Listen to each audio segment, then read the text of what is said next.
Oh. Yeah, we're talking about my alcoholism here. It's a sobriety meeting. Hi everyone, welcome to the Star Wars Legends podcast, emergency episode 16. I got with me John Sadler as usual. John Tuttle. John Sadler, and we got Amelia here, who's new to the show. But we won't get into Amelia's backstory just yet on how she got into the EU. We need to knock everyone off the bridge here. I come home and Dylan's like, we need to make an emergency podcast right now. And I'm like, okay, I haven't had my daily 12 beers yet, so we need to talk some celebration news here, and that's basically what this episode is about. In fact, it's titled that. But Timothy's on. The secret title is Alcoholics Anonymous. It's not really anonymous if I'm just saying I have an alcohol problem, which I don't. Hi, I'm Jeremy, and I'm an alcoholic. I'm not an alcoholic, though. I just drink a little bit. Yes, but it's fun to tease you about that. I mean, I only have to function with at least 5 beers in my system. You know. I should have known this would happen. Amelia would just derail us the whole time. Of course. Anyways. Let's begin this. So Timothy Zahn's writing a new Canon book about Thrawn. Thrawn's now in Rebels. It's like everyone's just crapping their pants over this. I'm pretty sure at least 5 people have tried to jump off the Golden Gate Bridge. Oh my God. I live in California and I got that bridge wrong. But they probably fell in the safety net and probably getting eaten by seagulls. In all seriousness, that's more likely to happen than the blood-sheer death. Or they got caught by one of the homeless bush people that's around the pier in San Francisco. Anyway, I saw this coming like a while ago when the Timothy Zahn interview happened. You know, the one that Eric Geller tried to poison us with. You know, that douchebag, the king of the molehole, as Matt Wilkins calls them. People, you have to understand that Timothy Zahn's a writer, first and foremost. And Thrawn is his, probably, besides Mara Jade, his absolute favorite character. Probably a close second with Mara Jade. And I don't, how do I even word this here? The man's got to eat what he loves, and he's been given this opportunity to do what he loves again, and he's stayed out of the whole canon versus non-canon debate as far as Legends are concerned. And yeah, he's kind of been vague throughout the past couple of years about where he stands, other than wanting to write again. And Disney's given him back this opportunity, so he's taken it. And that's not to be unexpected, really. That opportunity arose, and he took it because, one, he needs to eat and pay for his house and stuff. So doing his job, yeah. And 2, it's bringing back what he loves again, and that's writing the Star Wars universe, writing one of his most beloved characters. Writing a very fan-loved character. So he's been given this opportunity, so should we be surprised that he took it? No. And you don't have... Dylan brought up this point earlier before my computer crashed. Right, Comcast decided to be a great sponsor before the podcast even started today. So Comcast shows... Oh my goodness, my 13-year-old sister is playing Welcome to the Black Parade on the piano downstairs. I can't hear it. She should bring the piano upstairs so we can have music. I am lazy and will not put music. She's like 13 years old, and every time any of my friends come over, she's like, "Have you heard of this band called My Chemical Romance?" Oh no. I may have vomited in my own stomach there, but people. Dylan said this best, that they're in a stage right now where they're trying to barter with us. They know we want the old canon back. We want it to continue. And they're thinking, well, Here's Thrawn. why don't we try to take characters from the old canon and we'll put them in Rebels. We'll put them here. We'll put them there. Now, I had this horrible feeling that Thrawn was going to show up in the Aftermath trilogy, and he's... Oh, don't say things like that, Jeremy. Because... Well, let me see this. I'm going to spoil the end of Aftermath. Don't read it.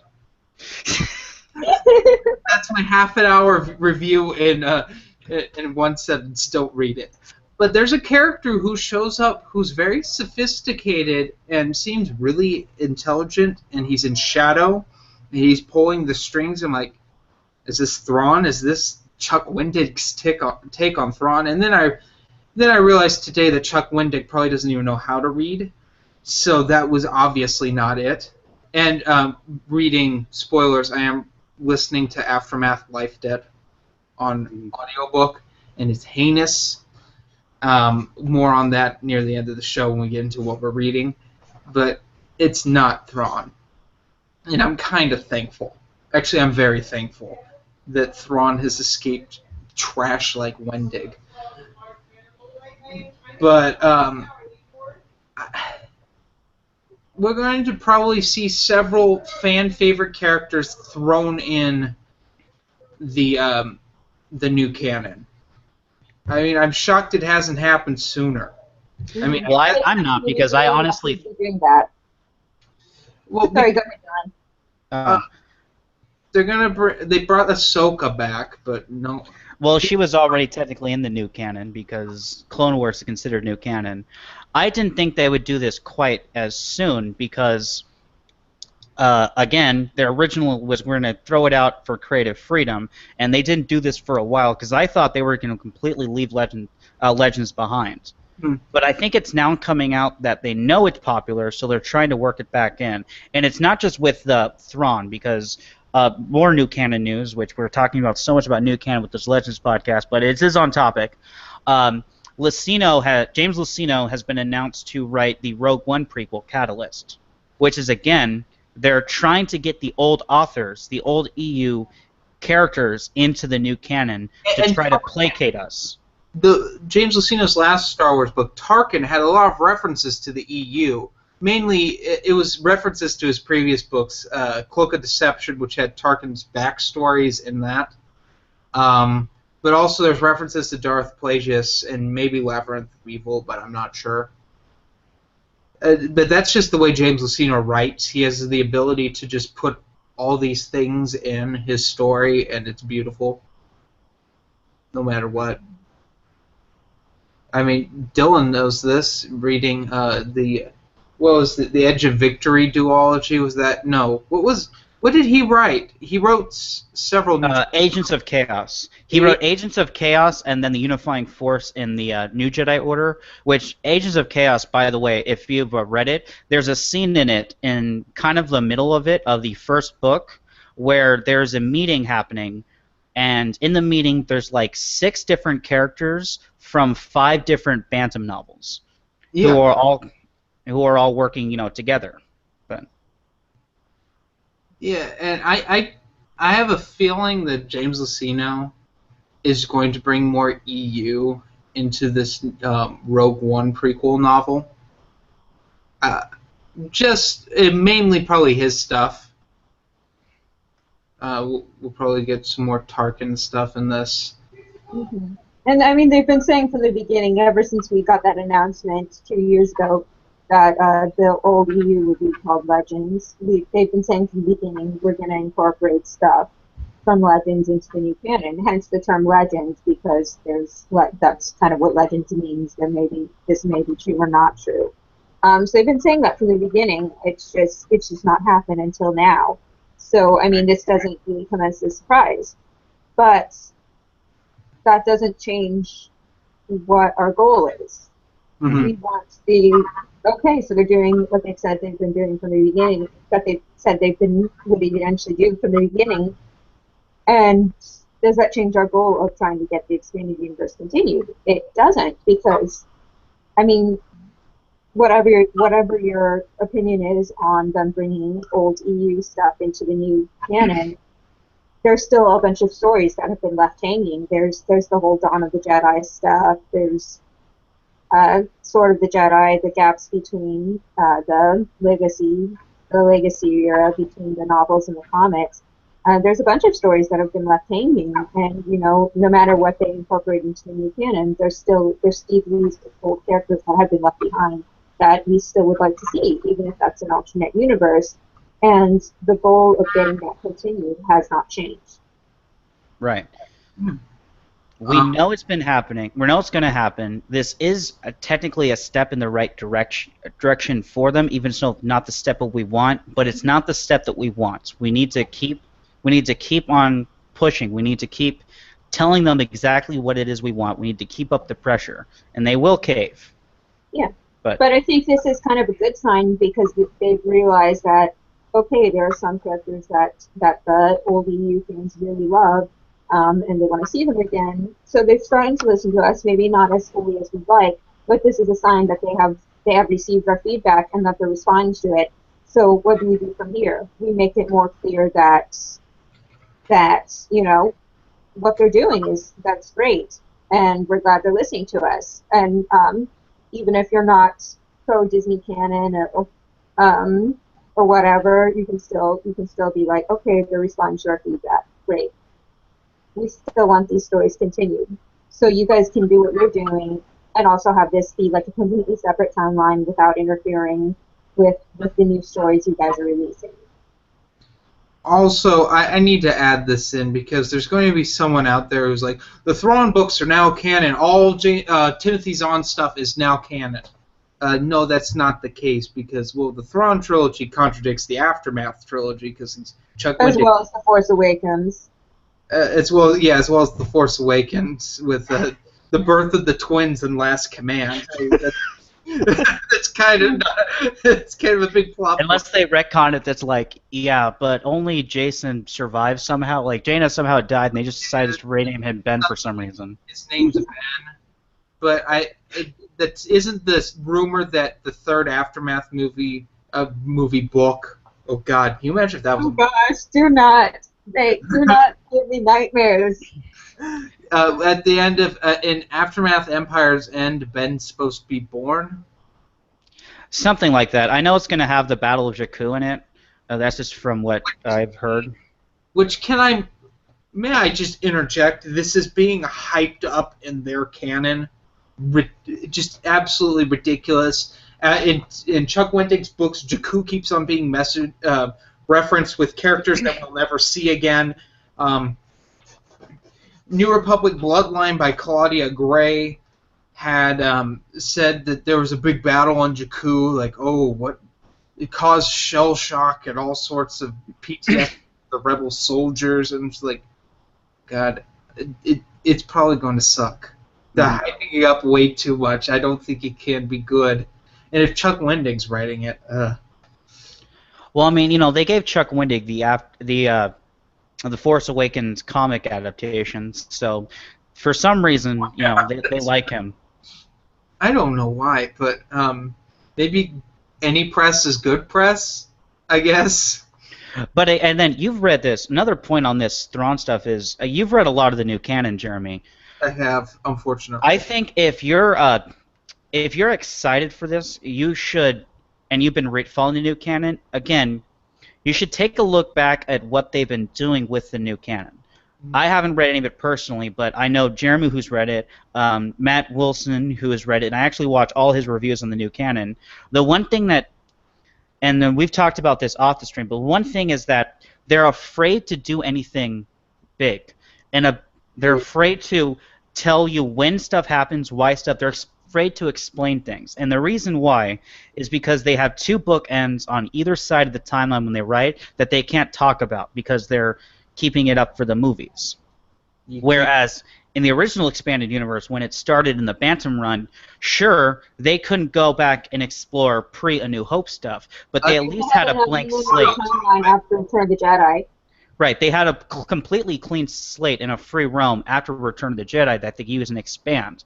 In the new canon, they don't have that. They have bookends on either side. They have oversight of what can be done. So There's certain things you can't write about. You can't write about Luke after Return of the Jedi. I think there's one story about him that's immediately right after, and he's in one issue of the Shattered Empire miniseries. You can't write about Ben yet, Ben Solo. I can't just say Ben anymore, because there's 3 Bens now in Star Wars. and 2 of them are canon. Well, one's double canon. Well, yeah. It's canon in both.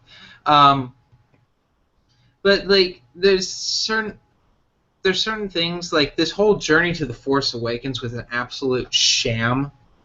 It didn't really go anywhere to the Force Awakens. Nothing was established at all. More was established with Claudia Gray's novel Bloodline than anything that those Journey to the Force Awakens books did. So the Journey to the Force Awakens weren't really a Journey to the Force Awakens. It's just, oh, people want little tidbits of Star Wars before this movie comes out. So here's a bunch of stuff you don't care about. But the thing was, none of it was... It was all right after Return of the Jedi. All of it. Aftermath immediately after Return of the... Actually, Shattered Empires immediately after Return of the Jedi, the comic. Aftermath's part of it set immediately after one of the many interludes that happen in every chapter. With the Ankle Biter Brigade, which is the cancer of my existence. That exists in Star Wars. Is like the most disgusting thing. It's in space diapers. And a bounty what? and a bounty hunter union. Oh, Amelia doesn't know about the ankle biter brigade. It's another thing Chuck Wendig came up with in Aftermath.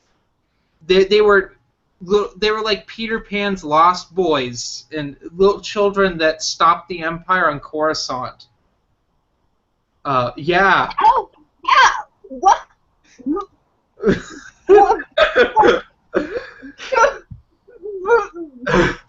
What the? I guess he's just trying to rip off Ewoks. I don't know. What's... It was like Beyond Thunderdome status bad. I can't even. Hashtag white girl problems. I can't even. What? Hashtag every Star Wars fan's problems.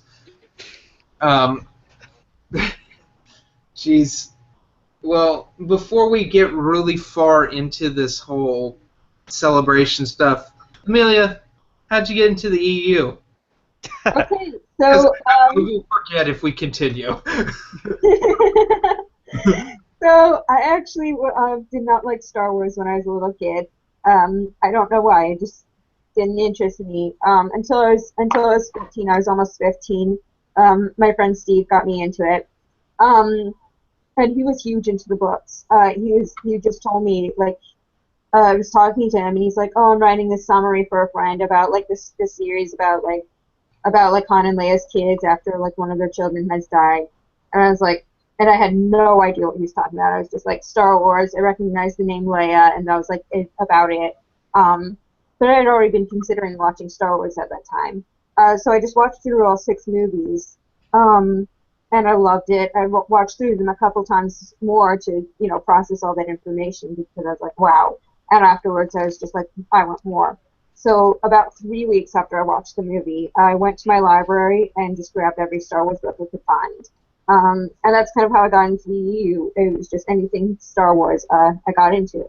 And I kind of tried to figure out the timeline. Tried to read books in order at first. And at first I was like, oh, I don't know if I can read these entire series. Like New Jedi Order, I was like, oh, this is interesting. I'll just try and read like the key points of the story because there's like a bunch of books. Over the course of about 2 years, I ended up reading all of them. Read a little bit from every era. I've probably read a good 200 Star Wars books now. But yes, this kind of is a summary of my life. Super ADHD. I find stuff, go through it, find other stuff, and then go all over the place. I've jumped all over the timeline in no particular order.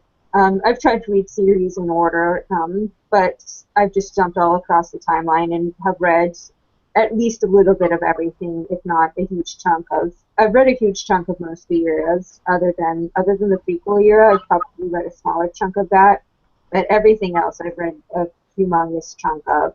Um, so yeah, I just got into it immediately because it's like I loved Star Wars and I wanted more, so I got into it. Yeah, I just dove head first. There you go. All right. Now that we've another origin story of I watched the movies and then I found a book and then I just went down the rabbit hole. Pretty much. It works. All right, let's get into some celebration talk. We already talked about Zahn, talked a little bit about James Luceno. Well, we didn't really talk about this. So this book, this would be Rogue One Catalyst, which is a prequel to Rogue One. And it didn't have an author announced until yesterday. Until today, actually. Today? Was it today? Yeah. It's James Luceno. Cool. Well, we knew this book was going to happen for a long time. Like, how long ago has it been since the book itself was announced? March. I want to say. Yeah. And then it's coming out in October, and it's halfway through July, and it took them this long to announce an author for it. I think they probably had a different author and they thought it was shit. I think they had a Heir to the Jedi moment. And they're or an aftermath moment. Well, no, they like Chuck Wendig. I don't think for some reason. I don't think what's his face for Heir to the Because the people from the Mary Sue are like, well, he includes gay characters, so not liking his. So did Karen Travis. So did technically Jude Watson. Yeah. Yeah, but they weren't pandering to SJWs. Oh yeah, and Chuck Wendig's the king of the SJWs and the Star Wars new canon movement. Let me tell you. Like Karen Travis and Jude Watson and like the people who made Codar, they weren't doing it to like be like, hey guys, give us brownie points. We included a gay character. Look, there's a gay character. It's just like you read it, it's like, hang on, is this guy gay? Yes, author. Hey, is this guy gay? Oh yeah, they were. Oh yeah, they were gay. Why don't you say that? Because it's not important to the story.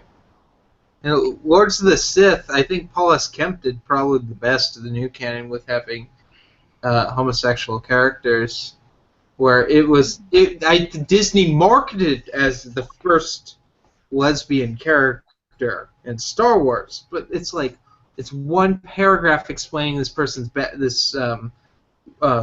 Moff's backstory, and it's done well.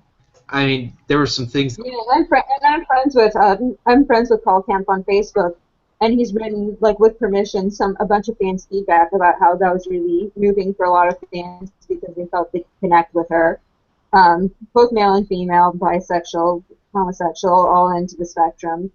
Who just felt like he really wrote it well and just humanized his character. And I haven't read the book, but from the feedback I've read, which has made him just really emotional. He just wrote this character as a human being who happens to be gay, and people connected with that because he wasn't like doing it for brownie points.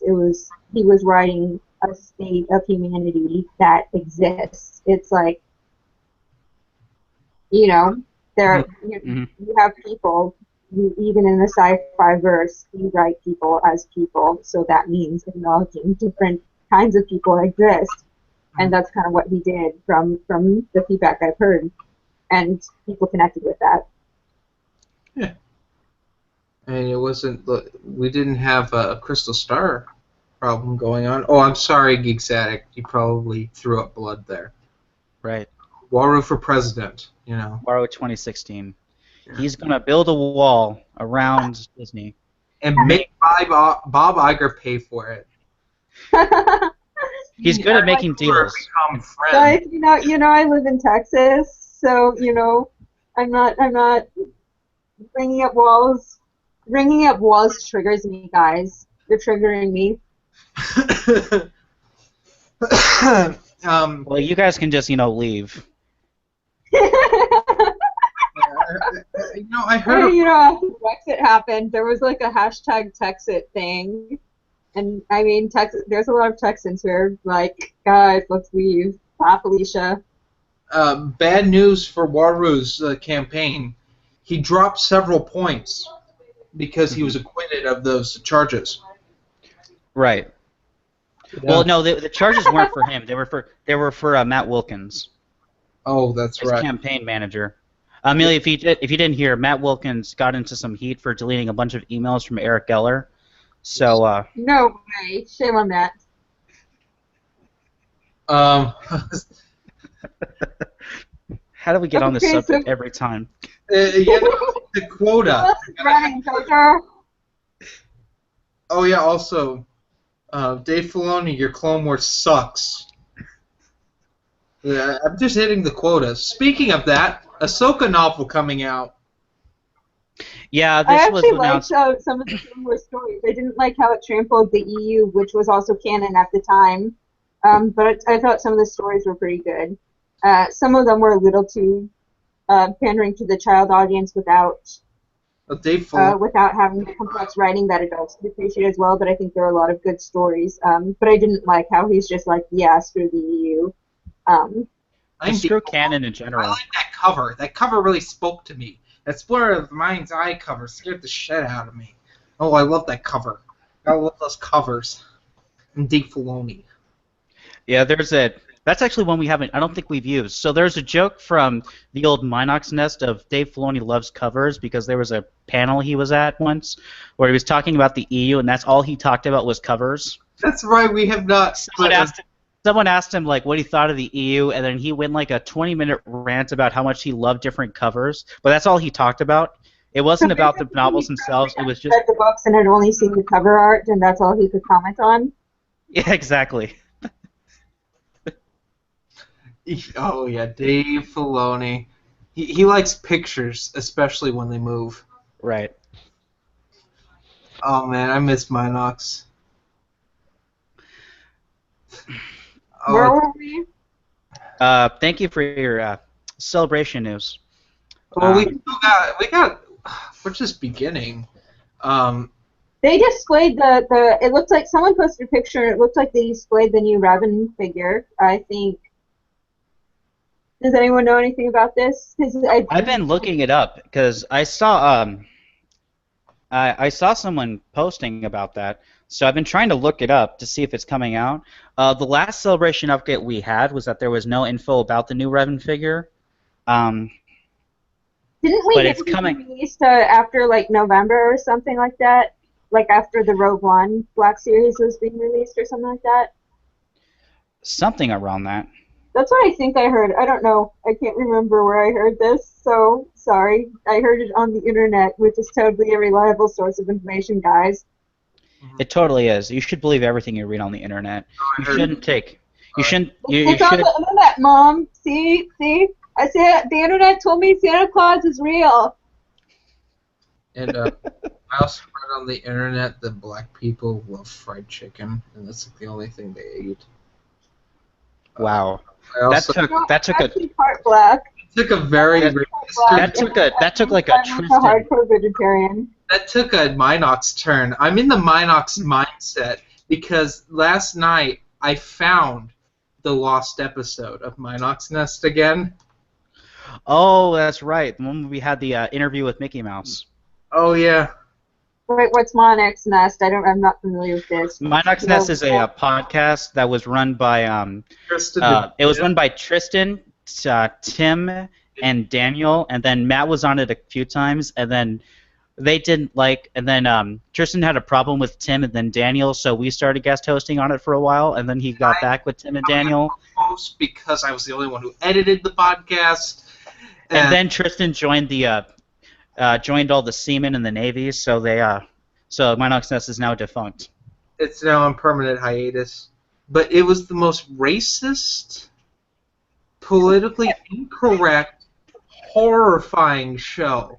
No, just 19 and 19 and a half. No, some of them were really bad. Like when Daniel talked about how he got banned from Wikipedia for sexual harassment claims. Okay, it wasn't, in his defense, it was not sexual harassment. I talked about how I almost got ran over by a car on the show. What were you guys smoking? Edward Edward was on there to begin with. Edward talked about how Robin Williams was dead, and then everyone got mad that he changed the subject. And, another time, Edward said that he could go his whole life without having sex. What? And Tim made fun of him. And then Josie talked about almost getting assaulted on there. And then Tim and Tristan Everyone just proceeded to make rape jokes. And Drunk therapy session. And then Tim told the other John Sadler that that asked him if he put dicks on Legos, and it was just like it was just the worst. Okay. It was a Star Wars podcast. Right. It was Star Wars Expanded Universe podcast. It's the reason this podcast exists at the time, and now we're the only one. There can be only one. Right. Yeah.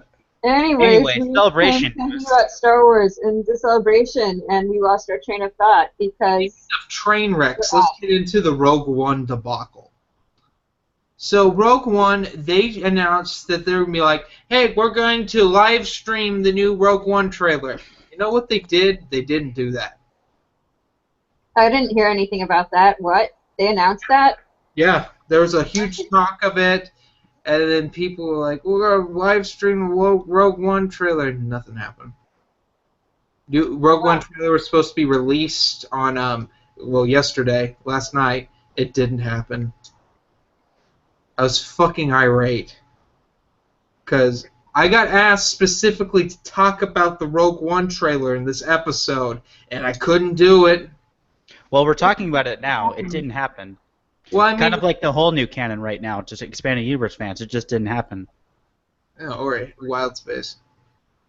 I mean, they're probably going to release it eventually, but yeah, that's like, hey guys, we're going to do this awesome thing, and you're going to love it. We're going to do this. Oh, yeah. Who do you think they are, bro? Who do they think they are? Hasbro with this Revan figure? Yeah, seriously. Oh, guess what's canon now? Wild Space is canon in the new canon. Wait. Wild Space exists in the new canon. It's a thing.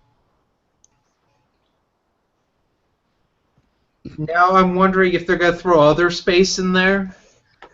Does that exist? Well, you know, it's for the first time ever. Guys, Unknown Regions is now canon. Unknown Regions? Yeah. Well, oh, did you see that one, by the way, from IGN? Someone had a screenshot of it that said Thrawn once again is official canon, like, but the key word once again, as in he was at one point canon. Oh yeah. That's IGN, by the way. The dumbest of internet news sites. I mean, oh my. No, I think BuzzFeed very much rivals that. Yeah, BuzzFeed's pretty bad too. Basically, anyone uses. I read their stuff for like. Just, you know, geeky list about, like, the best of, or, like, stuff about cookies and shit. But then they get, like, political, or they're like, well, this is why these people suck without... And then they, like, frame issues to, like, suit their agenda. It's like, something happens, and they'll take, like, the tweets of crazy nobodies and be like, look how much this side of the issue we disagree with sucks. It's like, what? But can they write a sentence properly? Can BuzzFeed write a sentence properly? Because a lot of times they could, but they would make it a list. IGN cannot. It is awful. It is so hard to read their stuff sometimes. Gosh, I was reading a really bad article. Speaking of bad Star Wars anti-EU articles, on how the Vong ruined the EU, and the person spelled the wrong. I'm serious. Throughout the entire article? That was when I closed the article and I said, no. This is immediately discredited because you did not spell the correct. Maybe if they actually took the time to read, you know, not just like the word the. It's not even like a your, or a 222 or a there, where it's just like there's three different spellings and you can use the wrong one. That's just like The. So, I don't know. it was bad. Oh my god. Anyway, So for yeah, the going all over the place with that. for the 50th time, back to Celebration news. Let's see. So Battlefront Rogue DLC. there's nothing to report. Battlefront DLC got announced. Death Star DLC. We're gonna have space battles and in a Battlefront game. Holy shit! That has Didn't we never call been... that it would come out in DLC? Oh yeah, everyone called that. In that $50 DLC, that season pass, you get to blow up the Death Star, I guess, or something. The two heroes are Chewbacca and Bosk for the next DLC, and this is coming on the fall, I do believe. That actually makes sense. They came up with another single-player game mode. Is it called Galactic Conquest? Oh wait, they're trying to be original. That's right. Oh god, that would be too difficult for them to do. They couldn't do that. They have to make really simplistic games that are boring. Mm-hmm. Like go to this. Like Wacko Wampa. That's too simple. That's too difficult for them. Come on, come on, dude. Come on, you can't do that.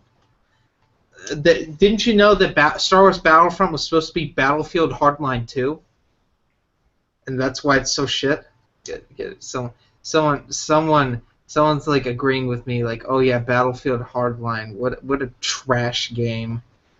But any Star Wars fans just clicked off. They're like, fuck you. You know. Yeah, that's pretty much my life here. You know. So basically, Rogue One didn't happen. Thrawn is happening.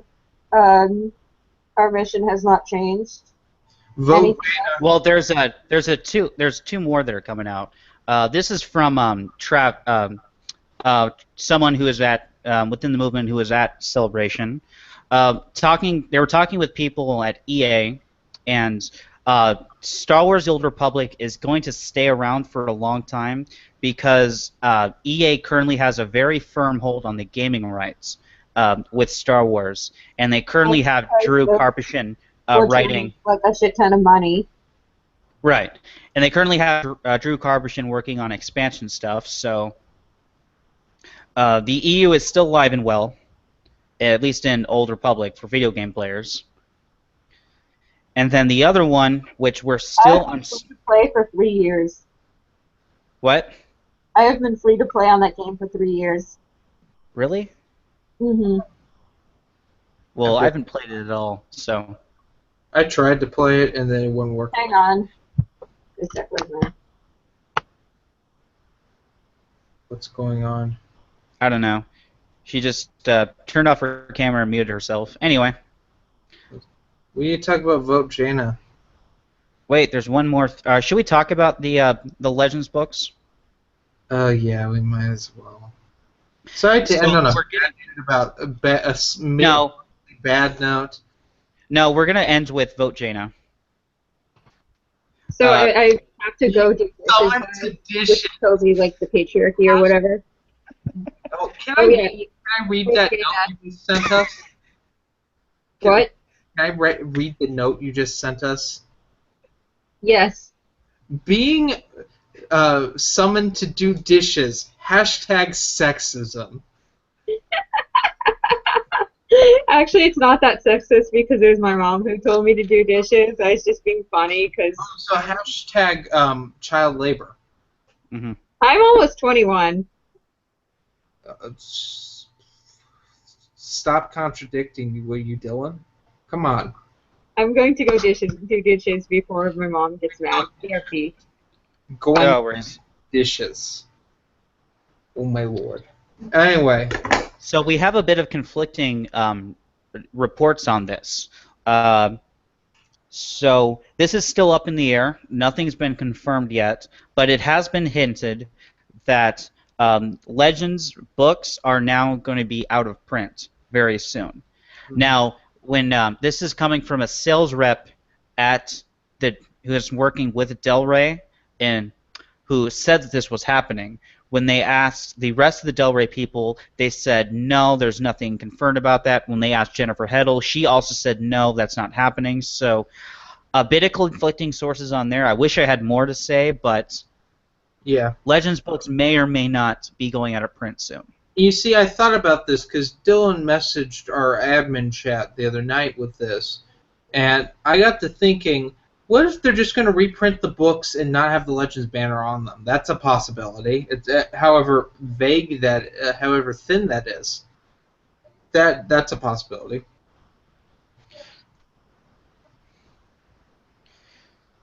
But it's actually a good counter argument now for those people who say they're not taking your books away from us. Because in a sense, what they're doing is taking books away from people who haven't even read it. Because honestly, one of the pros to Thrawn being included in Rebels is, as Brian posted this a lot of places everywhere. He basically said, like, if you're interested in Thrawn, check out this, and then like a list of all the Legends books that Thrawn is in. Mm-hmm. As kind of you're putting this character into Rebels. You're making a novel. People are going to be naturally curious about this character and want to know more. They're going to find the Legends books because that's where all the backstory is on this character. They're going to read that, probably determine that the Legends stuff is better than the real stuff, and then get on the Legends bandwagon. Yeah.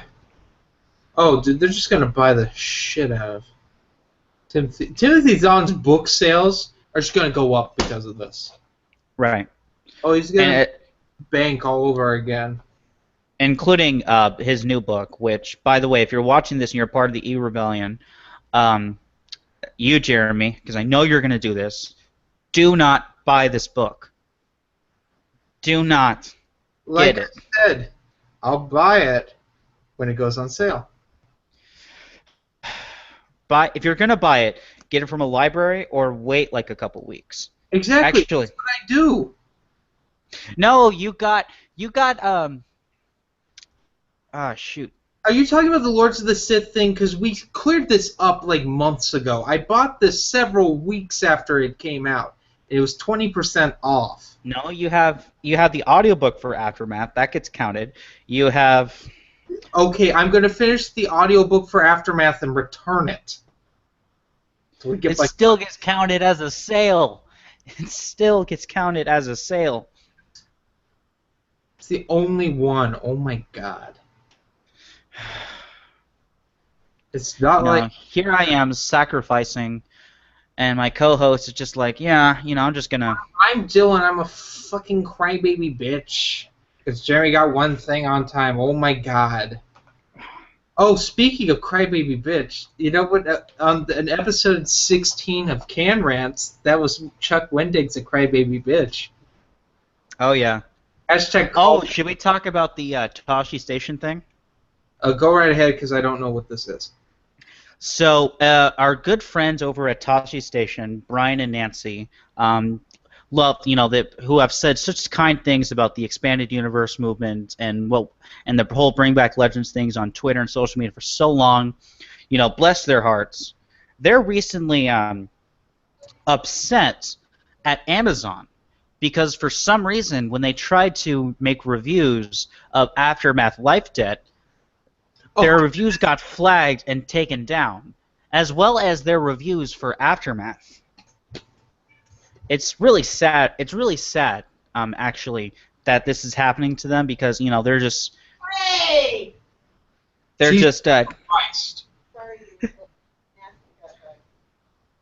Okay, cats are fighting. I'm so sorry. Okay. Continue.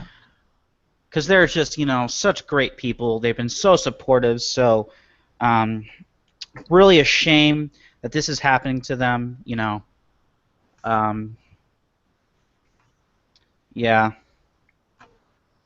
God, what if they're at Gen Con when we're at Gen Con? Oh, man, we're going to have so much fun. What's going to happen is we're going to say, like, hi. Matt Wilkins and Wilkins like, hi, I'm Matt Wilkins, and he's going to, like, attempt to hit the block button on Twitter, but, like, it's not going to work because Matt doesn't have any social media, and he's just like, you can't ignore me. I am everything. God, that sounded really gay. I'm sorry, I didn't... Hey, we're trying to be PC here, We've got the SJWs on us now. Oh, God forbid. The honky devil's speaking right now. Oh, boy. Honky devil. That's just what I am. Any other Aftermath news here? Is there anything else we need to talk about? I can't find it anymore.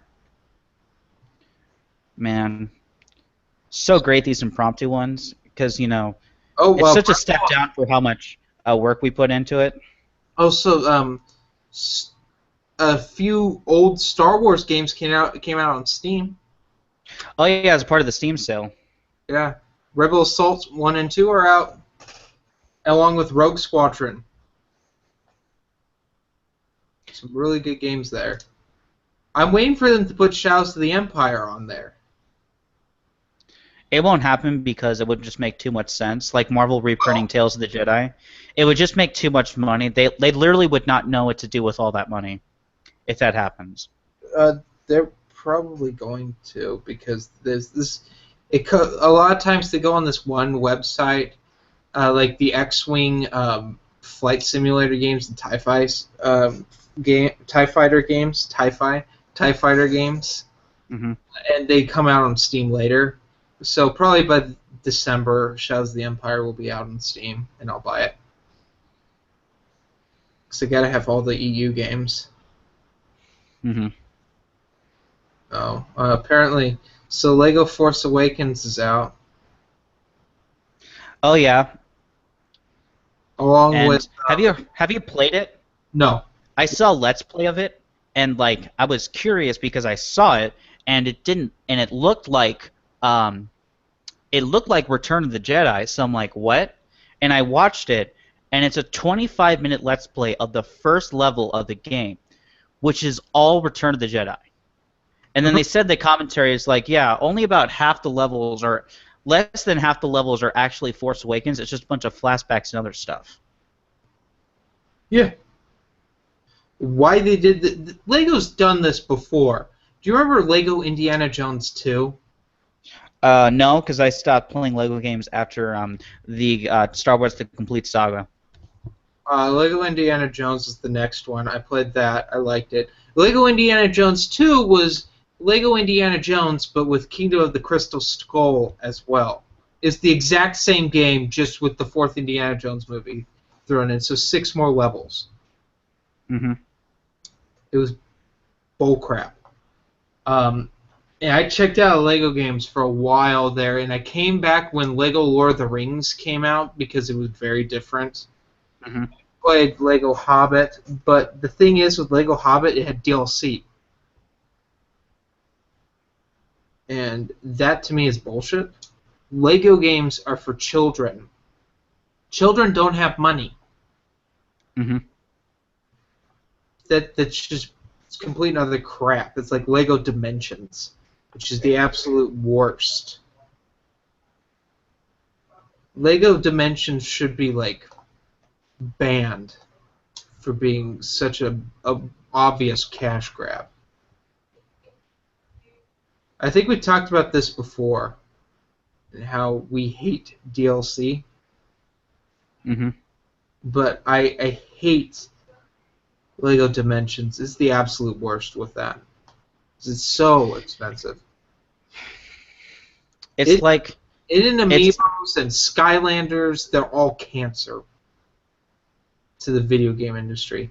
Absolute teetotal garbage cancer. Right. I completely agree. I hate them. Hate it. He actually gets triggered by it. Oh, like, I really do. It really pisses me off.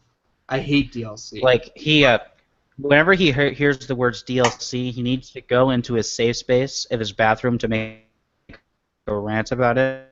It triggers him so hard. Oh, it triggers him harder than the word Waro triggers Matt Wilson. It fucking pisses me off. Oh my god.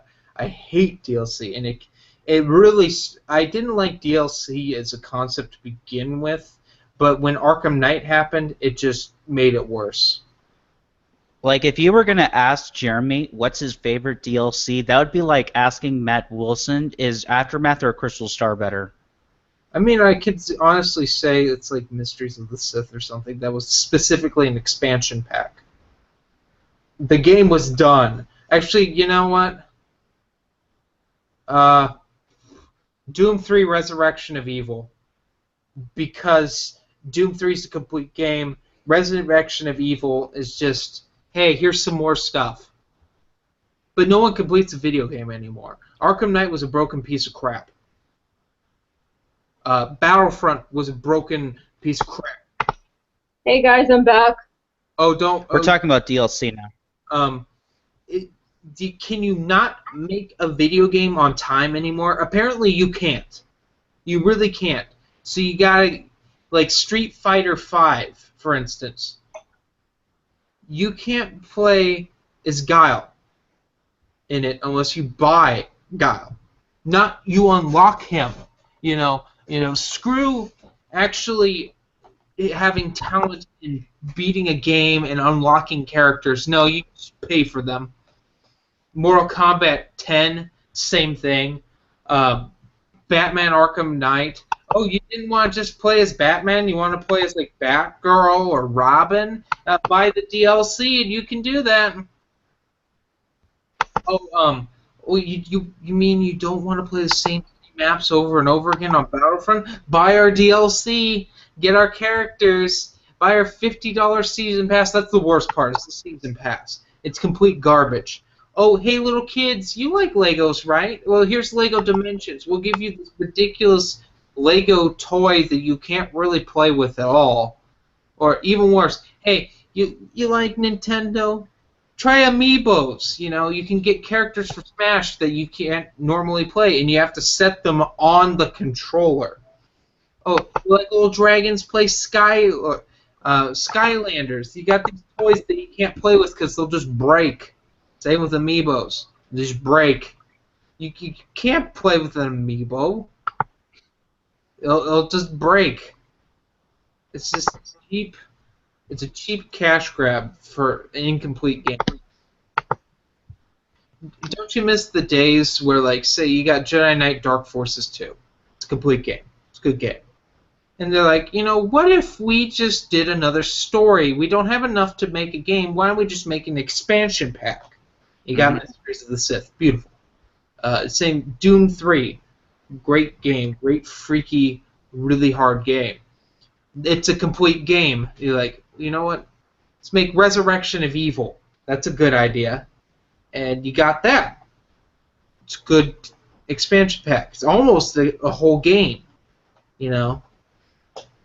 But no, you can't do that. That's stupid. How dare you? How dare you think in a smart way?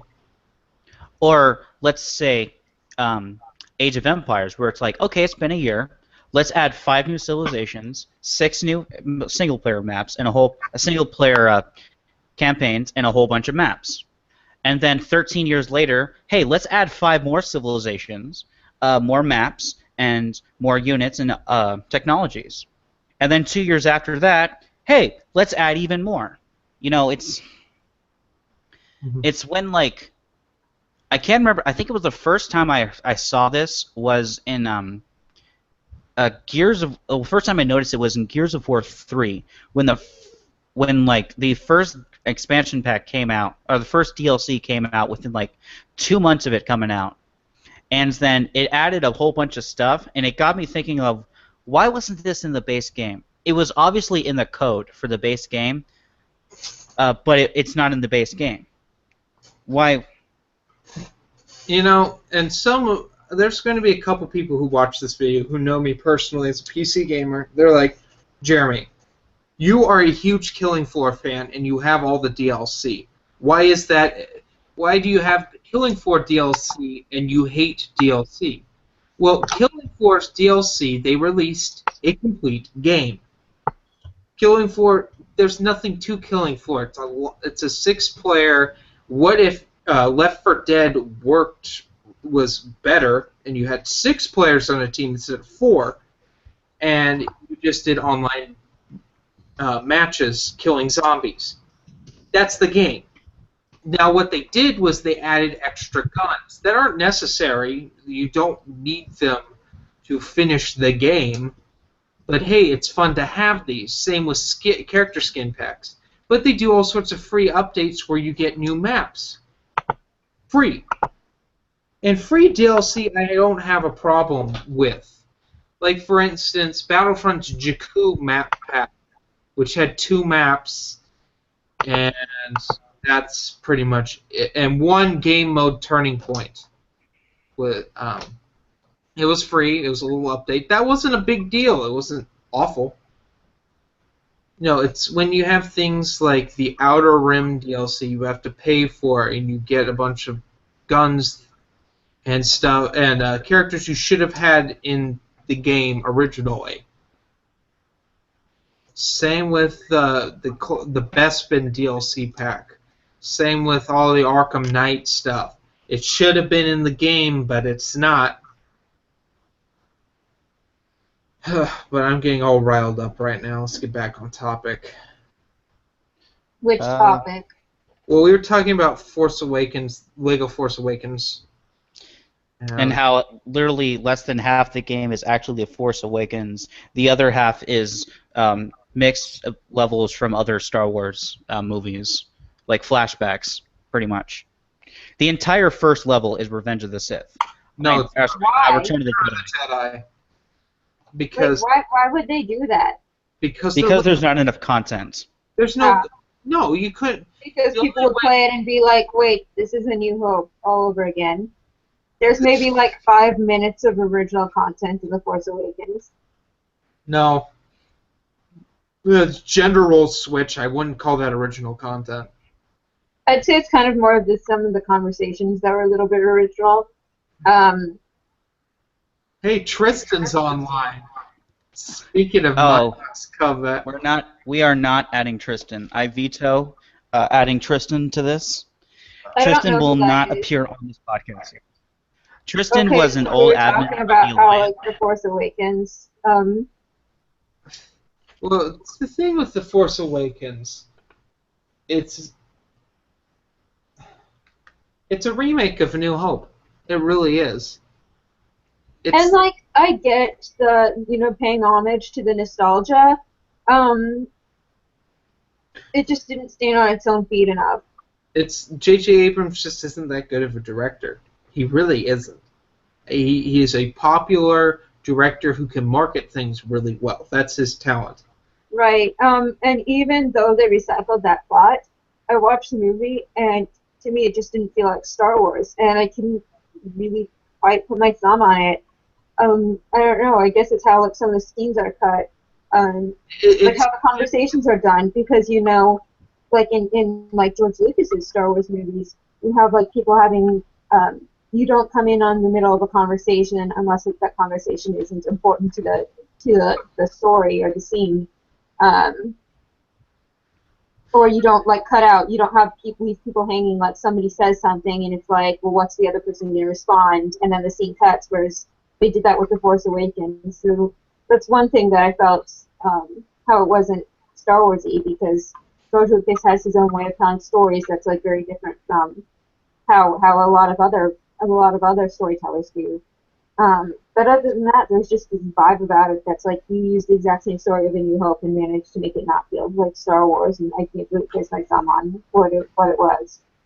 I can play devil's advocate here because I didn't want the problem with the prequels is they're the same. It's the same director doing the same choices in all 3. And I don't like that. The thing that works in the original trilogy is it has different directors. You got George Lucas in the original, which, in all honesty, looking at I watched the original trilogy not too long ago. The weakest one when it comes to acting is the original Star Wars. Specifically, Harrison Ford's acting is not that great. And people are going to crucify me for that. It's good, but I think it's compared to his other work, yeah. Yeah, and it was. But it still beats the Crystal Skull. Well, yeah, the part-time thing. But we're not going to talk about that. But we already did. You missed out while you were doing your sexism work. But like with you had Ivan Kershner on Empire Strikes Back and Richard Marquand on Return of the Jedi, and you had different styles. I get they wanted a different style in The Force Awakens. The problem is J.J. Abrams wanted to make A New Hope, but a modern New Hope full of CGI and switching gender roles. I'm fine with the switching gender roles. I have no problem with Rey being the protagonist and Finn and Poe. I like them as characters. I like some nice characters. The problem is it's the same plot. It's another doomsday device that this time it blows up multiple planets. It's no for no the same exact plot, which people were so mad that the prequels had those poetry things, which ran. I'm one of those people who doesn't like that. Have a movie be original. You don't need to have references to like, hey, I made this 20 years ago. You don't need that. I think the prequel trilogy did kind of overdo some of the nostalgia, but for the most part, it wasn't like, yeah, I'm gonna retell the exact same story all over again. I think there may be a few too many nods to the nostalgia, but it wasn't way overboard. Which that was the problem with The Force Awakens, was it was like, well, people liked the original Star Wars, so let's retell the original Star Wars. Yeah, like, for instance, when Anakin gets his hand cut off and attacks the clones. That was shameful. That's a shameful reference to Empire Strikes Back. Or the really weird Count Dooku Anakin fight at the beginning of Revenge of the Sith. I mean, I get that it had to be there, but why did it cinematically have to be the same as Return of the Jedi's climax? That's weird. Anakin blows up the main control ship, just like how Luke blew up the Death Star. Jake Lloyd's heinous acting, which there's actually a scene cut out of that movie that's on the Blu-ray deleted scenes where Anakin lands the ship and they're like, who is this crazy pilot? And he comes out and he's like, am I in trouble? And I think I lost 5 years of my life in a groan. It was so Is it like when in the Blu-ray when Vader yells no as he throws Palpatine down the... that was pretty bad. Talk about that. We could talk about the worst special edition stuff. Like when they snuck over Yoda. The special edition, the Blu-ray re-releases, the special edition, in my opinion, pales in comparison to what they did in the Blu-ray re-releases. No, because the Luke falling in Empire Strikes Back and they dub in that horrible Mark Hamill scream as he falls down the mine shaft. I think that was so bad they took it out in the DVD release. But what's always bothered me about the special editions is that there's several scenes in it, and the one that's when you first see the lightsaber, Luke Skywalker activate the lightsaber. If you go frame by frame, there's no lightsaber there one frame, and the next frame there's a fully extended lightsaber. Well, that's how they had to cut it at the time. Right. Whereas in the rest of the movies, they actually extend out from the blade. But you're doing the special edition to touch them up and to get everything right. Why is that scene still the same? Why didn't you add the new effects to the old lightsaber to make it fit with the rest of the thing? But why do you have to change everything else? You know what's really funny, Dylan? I know a guy who worked on the special editions. I might have to ask him why that was a thing. I think another shameful one on the Blu-ray release is dubbing over Boba Fett. Oh, with the new guy? With Jango, the guy who played Jango Fett. Yeah. That made no sense. The CG over Yoda in Episode 1, and he still moves like he's jerky like the Muppet still, but he's CGI, so he should be more fluid. That's bad. There's so many dumb things in the special editions. Oh, covering R2-D2 and more rocks to the point where he wouldn't be able to get in there initially with his trash can body. I haven't seen any of the special editions other than, like, I think I saw the special edition of A New Hope once, and The Empire Strikes Back once, Return of the Jedi. once or twice. Well, I own the So, Blu-ray when you say special editions, I don't know what you're talking about most of the time, other than the references in the fandom, because for the longest time, my family just had the videotapes, like the 1994, 1995 videotapes, yeah. the George Lucas editing, and that's all I had. Because it took my family forever to start replacing our videotapes with DVDs. We never got around to replacing the Star Wars movies with DVDs until I was like, okay, I'm gonna get new stuff at Half Price Books. The original versions on DVD. They're bonus features on each individual DVDs. Right, I have that copy of Return of the Jedi. I found it at Half Price Books several years ago. So I do have Return of the Jedi that has the original version, but pre-altered on DVD. I haven't been able to find the other two. Oh yeah, it does. It has the original songs. The original Yub Nub song? Which I don't mind the special edition one of those. Except for the songs in Jabba's Palace, though, in the special edition are awful. Yeah. I mean, the original ones were bad. It's like, these sucked. Here's something that also sucks instead. Why don't you just cut it out? It's called, I don't know. You know what they called the track in the special edition? Because it's on the soundtrack? Jedi Rocks? Yes, Jedi Rocks. And it's and all those CGI characters they added in, they look so creepy. And the thing is, one of those characters is in the background as the Muppet originally was in Return of the Jedi, and they forgot her feather that she's wearing on her head, and it's just like, oh no. And this caused me to hate the Max Rebo band forever. You're going to talk to your friend. Of course, we have the Who Shot First thing. That's the #1 infamous. That and the Jabba scene. Yeah. The Jabba scene. When it was originally just like the spaceport guy. What was his name? Well, it was Jabba. They had a stand-in for him. In the comic, because I'm reading the original Marvel comics, Jabba's bipedal humanoid thing. He's a man. Han Solo was like a lizard guy. Well, no, this isn't that. But no, this is the original Marvel comics from 1977, the movie adaptation. I'm not talking about the Star Wars. That's a piece of trash. That's one of the worst things. It's entertaining to look back, though. It's not even the first draft, which is a lie.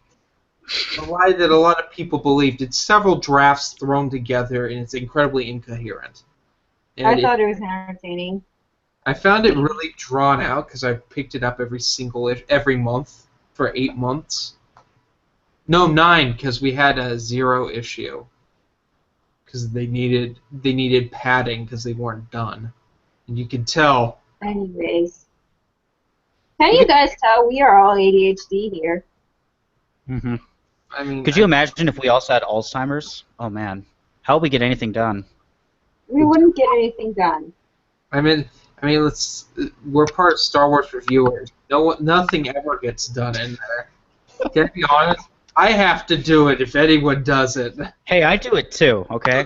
I don't expect you to do it. You're busy. You know, I expect to do it. Django, you lazy bum. Do something with your group. You know he doesn't watch these videos. He's too busy, making trailers. He's too busy masturbating to trailers and shoving Funkos up his ass. Whoa, that escalated quickly. Django, I love you and your Funko addiction. It's really a problem, Django. You need to see professional help. I mean, you made Dylan cringe with your review of the Clone Wars because his nostalgia was slapped in the face. The Clone Wars video game is amazing. Okay, I don't. Yes. The Jedi parts where you're on the ground are clunky and bad, but the rest of the video game is amazing. Oleg Keldromo makes a criffing cameo in it, and it's awesome. I don't care if it's S-canon. It's awesome.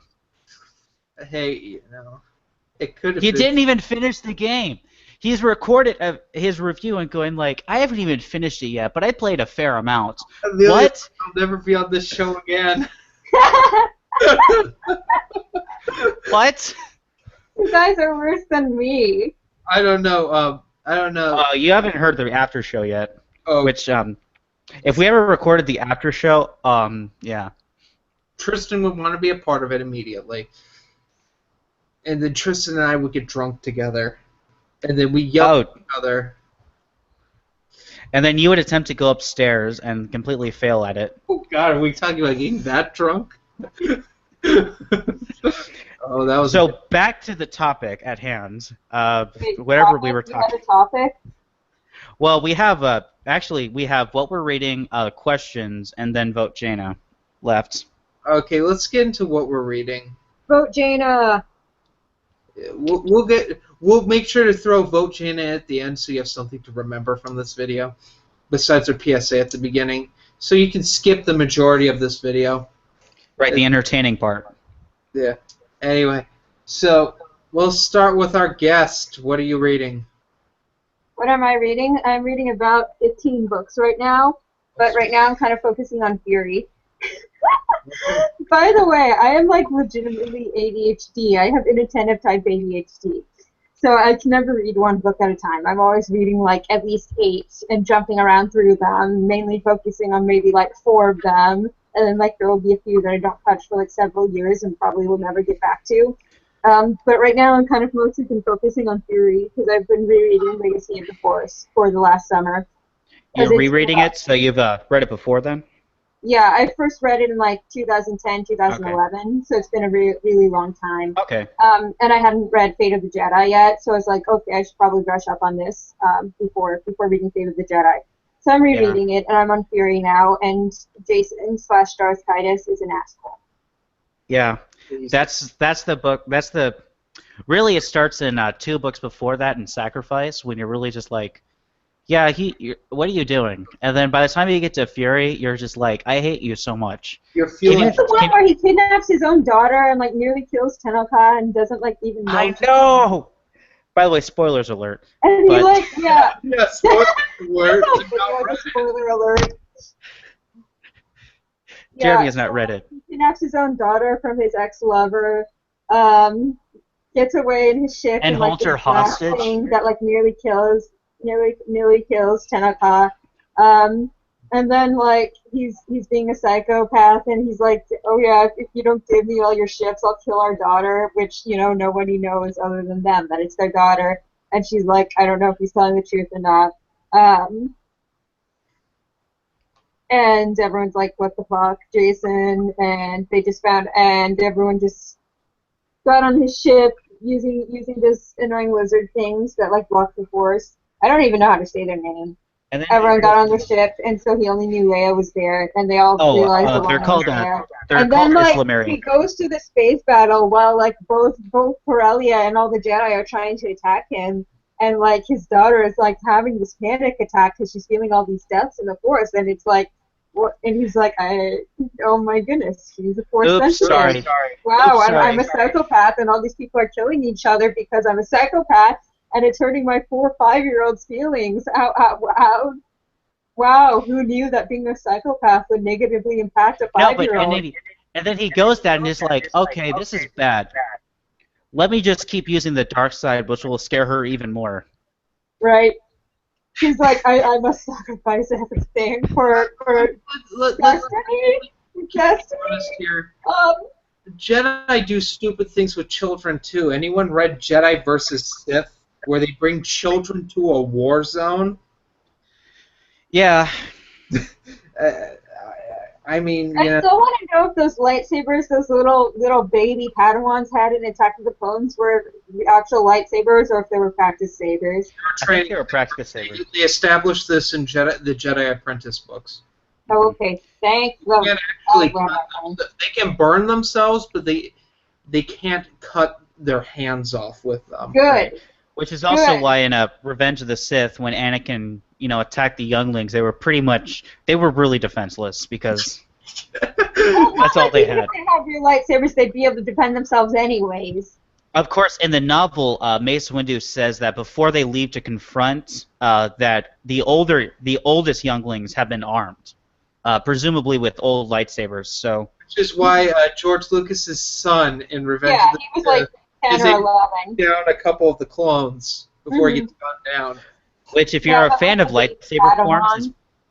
if you're a fan of the lightsaber forms, is probably the best live demonstration of Shicho in Oh Star my Wars goodness, medium. you know what It I was, love it is was a really how it should have ended of Return of the Jedi, where like everyone's a Force ghost, and then Anakin's all like, "Yay, reunion!" And then all the little Padawans, the baby Padawans, show up, and they're like, "You killed us all when we were children." God. Yeah, he did And then that. you're just like, awkward this is. And then, again, back to Legacy of the Force, like, he's flow walking back in time to know what Anakin does, and he's like, oh my gosh, this is This is terrible. such a bad I'm idea. gonna do Don't the let him same repeat my thing. grandfather's mistakes. It's like I will And never. he- Repeat. And then so in Fury, he has this conversation with Leia where she's like, "You are worse than the Emperor," and he's like, "Well, you've been a criminal all your life technically because the Emperor was the established government and they had legal authority." And he's like, "Yeah," and Leia's like, "Yeah, because they changed the law to suit their means." And she's like, "You're horrible. You," and he's like, "Well, I'm following the law, so you're a criminal." That's the cool thing. That's the thing I like about Darth Kitis, is he believes he's doing the right thing. Right. And He is the true definition of lawful evil. yeah. I Oh, think he's a very interesting and complex character. He's also a dickhead. oh yeah, Yes. he's an asshole. I will not argue that. I mean, he poisoned Mara Jade so he could win. No, not only did he do that, but he made her think that she was attacking Ben, so she hesitated long enough to get the dart in there. That was sacrifice. Yeah. I was Sorry, saying, you lost me because we were talking about Fury. Anyways, yes. how is Luke doing right now? Luke is He's still in the recovery stage. He's a little bit better. But in this battle where like the Jedi were like attacking the Anakin Solo, Luke did feel like emotional because his wingmate wasn't Mara. mhm. And so he has this moment of like he's like he was doing fine, except that he was being reminded once every 3 seconds that it should have been Mara trailing behind him. But then again, I mean, Amelia, you're also reading it fresh, and I read this series not too long ago, but this is when you start really seeing like the gloves have come off Luke. Like when he's like not taking anything anymore. Like in his final fight with Lumaya, and then with are you at the part when he has the conversation with Jason and like oh, No, the one at the beginning of the book. No, I'm somewhere in like where am I? I'm trying to think what just happened. Oh, this is a spoiler podcast, people. Yeah, this whole thing is a spoiler alert. All right, because I won't remember this. Stuff is going on. A bunch of stuff is going on. You've read this before, right? yeah. You've read this before. Like 6 years ago, yeah. Why is it Jana against Jason besides we have to have brother-sister PvP? Why what? Sorry, can you repeat that? At What? the end, in Invincible, why is it Jana and it's not Luke? This is okay. Spoiler. Gloves off. Why is it Jana and against Jason at the end? Because Luke is still like too emotionally compromised to be able to take down Jason, and he's scared of what he did to Lamaya in like the Vengeance kill, that he doesn't want to go after Jason after he finds out that Jason And then, if you take away everything, all the training Jaina and Jason have been through, Jaina and Jason, at their core, are equals. They're twins. They're like yin and yang. Especially now that Jason is a Sith and she's a Jedi. So added to their Jedi training. Okay, so they're still equals. but then Jason's had all that like 5 years of just traveling the galaxy, and no one's really known what he's done, what he's seen, where he's been, what all he's learned. Jason has the potential to learn more, and it's actually I actually recently read the part in Fury where Jag Fell calls Jana out on her fighting because she's brutal, and she just nearly killed him in a fight, in like a practice fight. Jana nearly killed Jag in a practice fight because he beat her, or he outsmarted her, and she like just got all emotional, and then he called her out, and he's like, "You're thinking like a Jedi. You're gonna need a fight like someone who cleansed Jedi." And so that's what eventually leads her to train under Boba Fett, because she knows she can learn something that Jason doesn't know, or Kitis doesn't already know, and have the potential to outsmart him or defeat him. And they bring Boba Fett's family into this, right? Karen Travis. Yeah. Well, they've been in the series from the beginning. His daughter was killed by Kitis earlier on in the series. Wasn't that in Was that in Betrayal? It's like I think it was in Bloodlines. I can't because did I read? Fett's family doesn't really show up outside of Karen Travis's books in this series. Well, of course, because they're Mandalorians, and that's Karen Travis. Yeah, I think it's just Karen Travis's books, and then Invincible are the only time they actually show up. And Invincible only because it's the like end, and it's the everything. Yeah, to wrap it up. Yeah. Yeah, it's like every one of the Legacy of the Force authors has like something they love focusing on, or characters they love focusing on. And for Aaron Alston, that was like Wedge Antilles and like all the pilots, especially X-Wing pilots. For Karen Travis, that was definitely Boba Fett and all the Mandalorians. And for Troy Denning, it was sex jokes. Yeah, and that's all their specialties right there. Mm-hmm. Mm-hmm. But this series is I read it immediately coming off New Jedi Order, and it's pretty dark. It's not as dark as New Jedi Order. It's not as galaxy like if we don't win, everything's gonna be bad. It's back to the storytelling of I say like the Bantam books where if we don't win, things are gonna get bad. New Jedi Order is things are bad. If we don't win, we're all gonna die. And then this is, if we don't win, things are going to get bad again. But it's more character driven. Like we're going to have the Emperor all over again, right? It's more character driven, and it's more like family ties, and really with not only the Solo family and the Skywalker family. Without making it be this ridiculous soap opera family drama, it's right. It still has that Star Wars complexity of good and evil and decisions, because ultimately what Star Wars is about people making decisions. And again, earlier in the series, the outcomes of those decisions, and so you definitely see a lot of that in the series. Mm-hmm. And there's great scenes like early when Han and Wedge are like gearing up for a battle, knowing that their own daughters are gonna be flying on the other end of them, trying to kill them, and like that like realization of the house is really divided. Couple more questions here. Kitis is the only Sith at this point, right? Technically, yes. Technically, but in the Fate of the Jedi, you have the what are they called? The like lost tribe of the Sith who get introduced, I think. The one Sith are mentioned. They're around, but they're in hiding. Uh-huh. And they don't agree with. Who knows he's not powerful enough yet to overthrow everyone. Has the moment where there's some characters that land on the planet with the one Sith, has that happened yet, or is that Fate of the Jedi where that happened? That's Fate of the Jedi. Okay, I thought it was.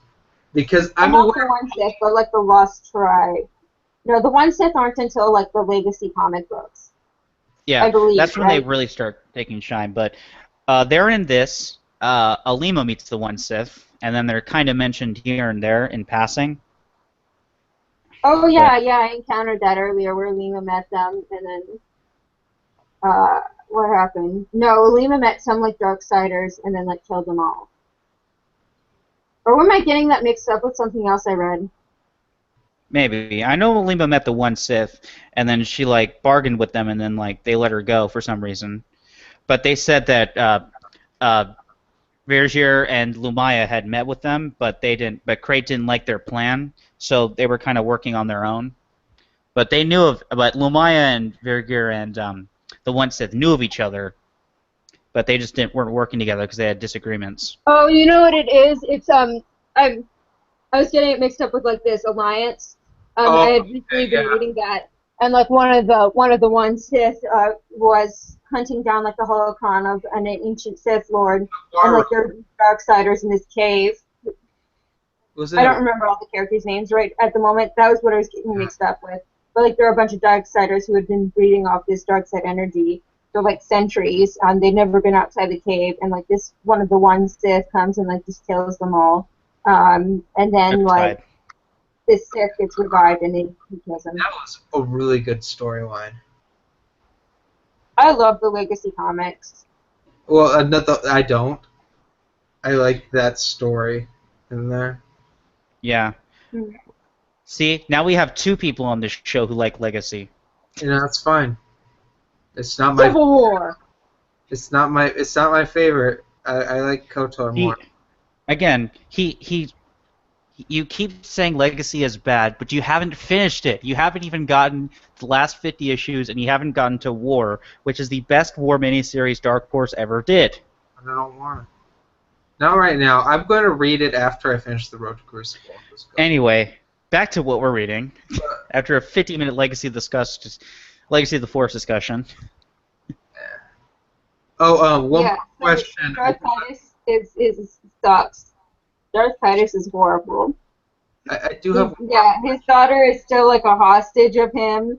He hasn't told her yet, which I know it's in this book that he tells her that he's her father before she gets rescued.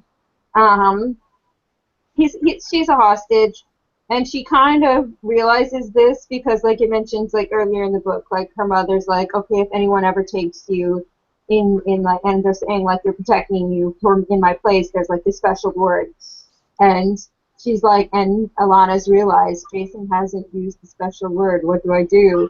And so there's like this panic. She has this childlike panic throughout the book of, well, like he's a friend and he's protecting me and he's a good person, but there's all this crazy stuff going on and I'm feeling all this death and what's happening. So I know that comes up later on in the book because I'd read it like 6 years ago, where she's like, finally she's like, dude, what's going on? And then he reveals to her that he's her father. So he kidnaps his own daughter, and to everyone else, she's a hostage. They don't realize that he actually kidnapped her for his own personal reasons because he's like, I'm going to kill her if the Haythens don't give me like everything they own. Yeah.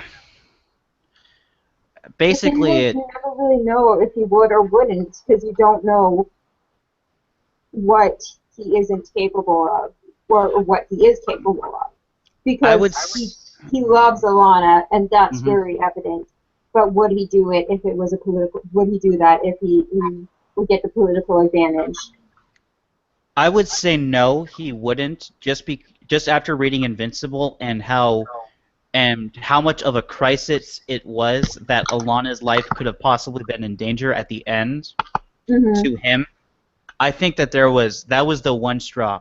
He could have killed Tenel Ka if he had to. Yeah, definitely. I think he would have if he.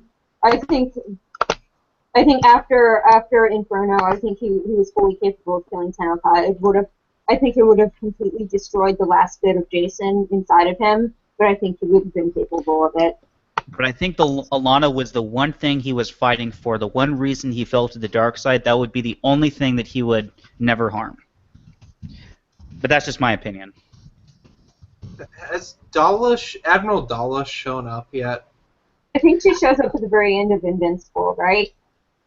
No, she's in Revelations, I think is when she first shows up, and then she's around in Invincible. Yeah, like I said, it's been like 5-6 years since I've read these, so...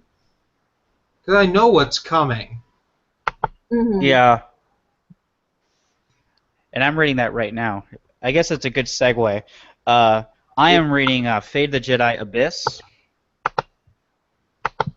So, stuff is happening. Things are bad.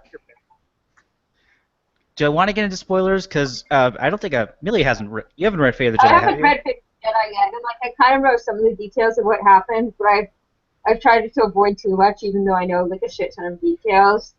All right. Well, things are bad. Go ahead. You know. Go ahead. You know, I already hate you, so you can't make me hate you more. Who me? No. What did I do? I really know you, Jeremy. I hate John. John Sadler? Yeah, I hate him too. Amelia, why do you hate me? What have I ever done to you, other than I corrupt don't you? actually hate you.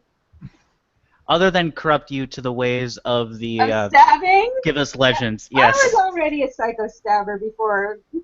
Just Oh, kidding. no, I have no. never stabbed anyone. I've never killed anyone. I'm actually very much a pacifist. But if I ever snapped, beware.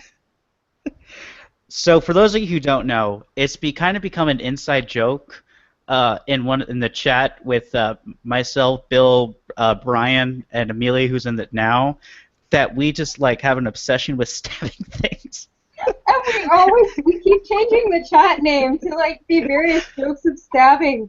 A couple months ago, we kept making parodies of the Star Wars movie titles with jokes of stabbing, like A New Stab, The Stab Strikes Back, Return of the Stabbing, and then we've just gone completely wild with it. What's the group chat's name right now? Hang on, let me. Phantom stabbing. Well, it's something that we can't talk about right now. Foundation, the stabby was stolen from us. Yeah, it's called The Stabby Was Stolen From Us right now. We change it every couple of days to be a new joke about stabbing. I think at one point I changed it, and I was so proud of this. It was called what was it? It was Stab Wars, Stab by New Stabby Order, Stab by Troy Stabbing. Yes, I remember that. That was awesome. God, you people are the worst. Yeah, so And then we sent gifs of each other to each other it's a meme of Futurama of the one Psycho bot like going back and forth with the knife, and it says stabbing. We use it like 10 million times a day. No. So this is how I fit into the whole stabbing thing. So Dylan messages me one day. I don't know if it was privately or on our admin chat of Star Wars reviewers and Cross with the Omniverse, and he's like, "Do you guys?" I looked up stabbing memes, and it's taking me down a dark path. I'm going down a path I can't follow. Yeah, it's stabbing.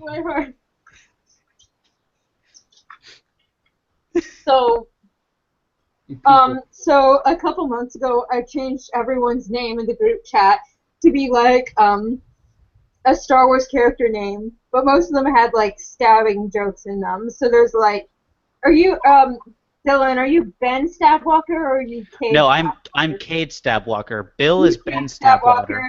So mine was Tahiri, just Tahiri.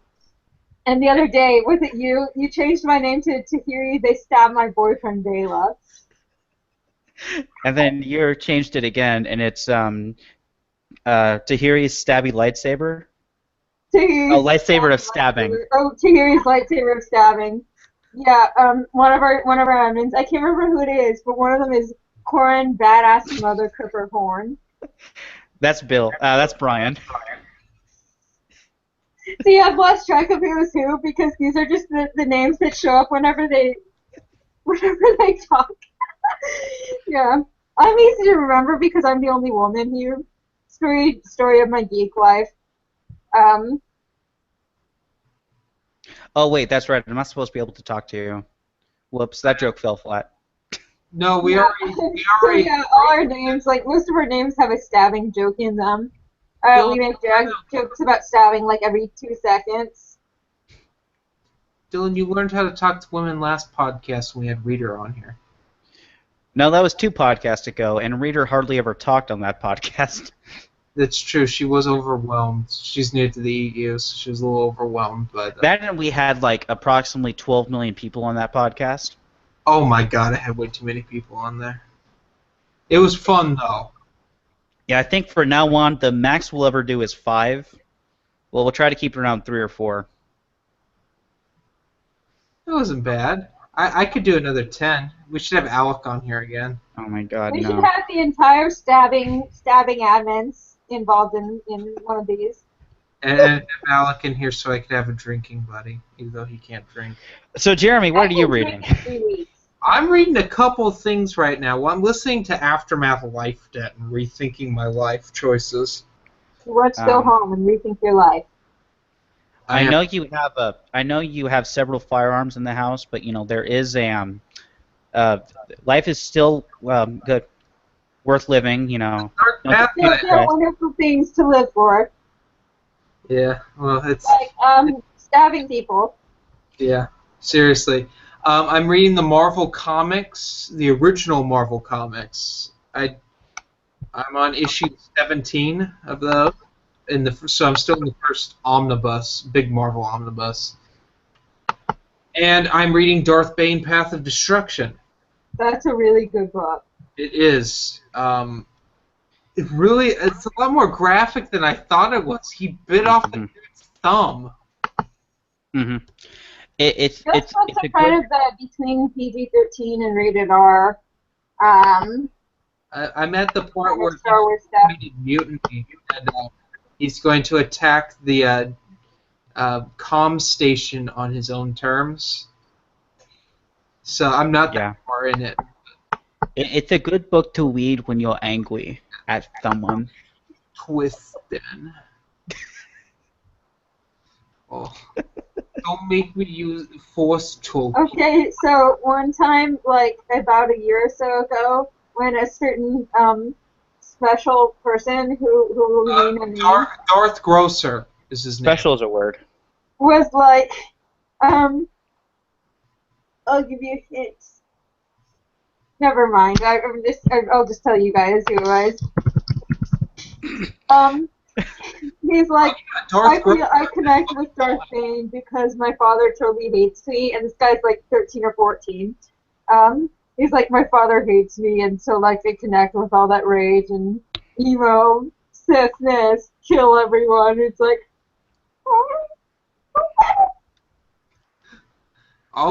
he's actually slightly worse than Darth Harasser, aka David. Who's Darth Harasser? Wait, never mind. I don't care. David James. I'm trying not to gossip about people here, so I'm like avoiding names. Oh no, we have certain people who we just like we just talk about.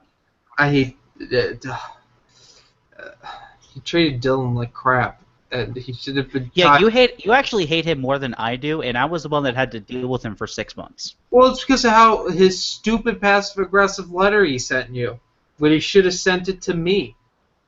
I was the one that said things. Blame the right person, asshole. Anyways, we were talking about how Jeremy is reading Path of Destruction. Yeah, I'm on a path of destruction while reading Aftermath Life Debt. Self-destruction. Maybe explains my alcohol. I hear that it's the general consensus from what I've heard so far of Life Debt is it's better than Aftermath, but it's still full of Wendigisms. You see, this is the thing. I honestly want to say it's worse because it's full of Wendigisms. It's like he didn't learn. Well, he did learn. There hasn't been an interlude yet. I'm a couple chapters in. There hasn't been an interlude about characters that we'll never talk about again. But here's the deal. He starts off with a character running on Jakku because Jakku's being hyped up for the big battle of Jakku. And Jakku, and Kujaku, and, Jakku.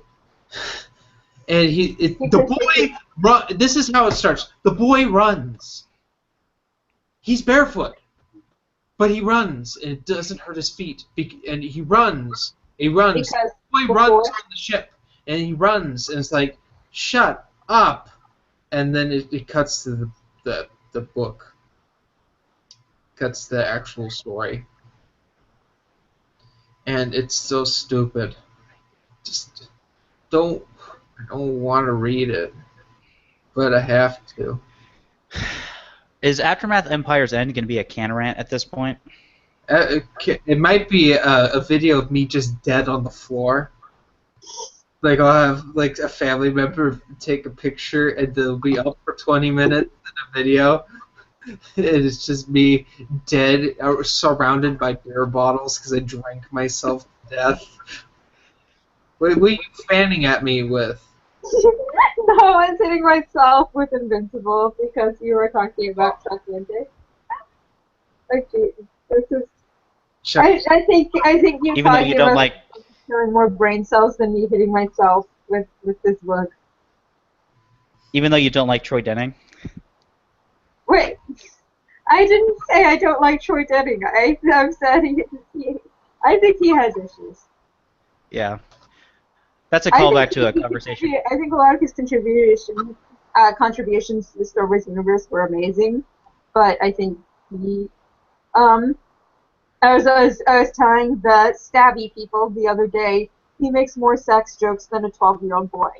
Now Chuck Winter just puts on full-on sex in this new Aftermath book, apparently, according to Geekstatic.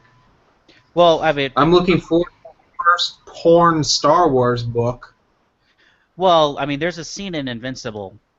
Oh yeah, where like Leia's a dominatrix or whatever. No, not that scene. The scene with Tahiri and Ben. Oh my gosh, that pissed me off so much. And like when I read it, I was like 15, so I didn't really like process how much it pissed me off until like later on when I was like 17. I was like, what?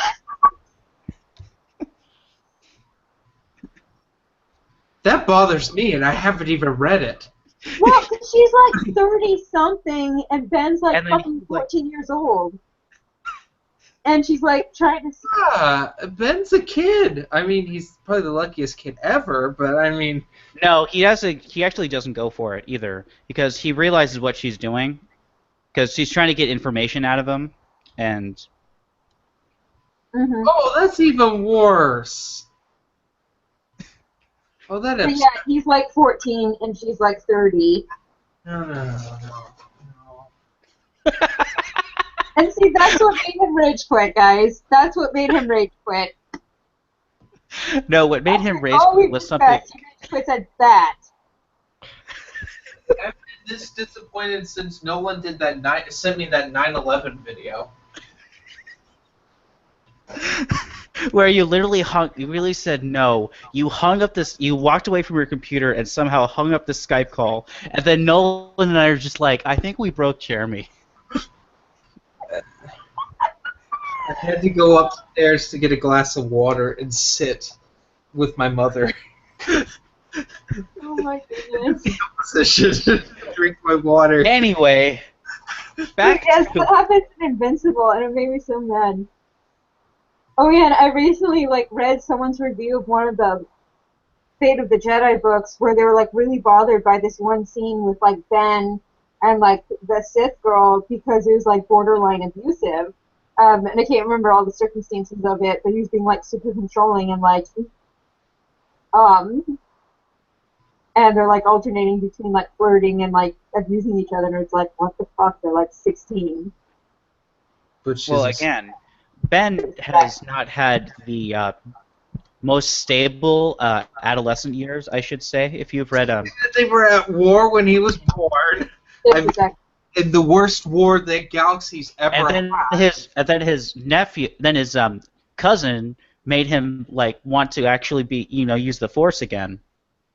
But, then has him go off and starts assassinating people and tortures someone in front of him to death. Yeah. Did he actually kill anyone? I can't remember. Yeah, he kills people. Which explains why Luke and Ben go off. Yeah, he's kind of he kills people. He's had a bad life. Yeah. Ben probably has the absolute worst life of an EU character post-Jedi. Yeah, but anyways, this person was like ranting about how it was very abusive, and then like nobody talked about it. It was just like, okay, this happened, whatever. I mean, well, he is sleeping with the enemy. They Literally. turn her though. And then and then she like betrays them. Yeah. But Yeah. anyway, this is getting into real spoilers here. Yeah. Uh, so should we answer Dark Snovia's novel of a question? I'm so sorry, Amelia. You have to be a part of this fucking Darth Riddler's goddamn 20-part question. And Dark Snowy, I really enjoyed your video where you destroyed all your new Canon books and threw them in the garbage. It was hilarious. I was laughing while in the bathroom, and my coworkers thought there's something wrong with me. I just couldn't stop. So his first question, what do you think is worse, the Hobbit trilogy or the prequels? I have not seen the Hobbit trilogy, so I cannot comment. I gave up on the Hobbit trilogy after the second movie. I was like, I'm going to kill something. And the third one had no plot. It was war porn. I didn't watch the third one. I knew I couldn't. I was like, after the second one, okay, see, look at it this way. The way most of the Tolkien fans feel about the Hobbit is how I felt about how they treated the Lord of the Rings. Yeah. So when the Hobbit came along, I was fucking furious. And like the second movie was like, I'm done.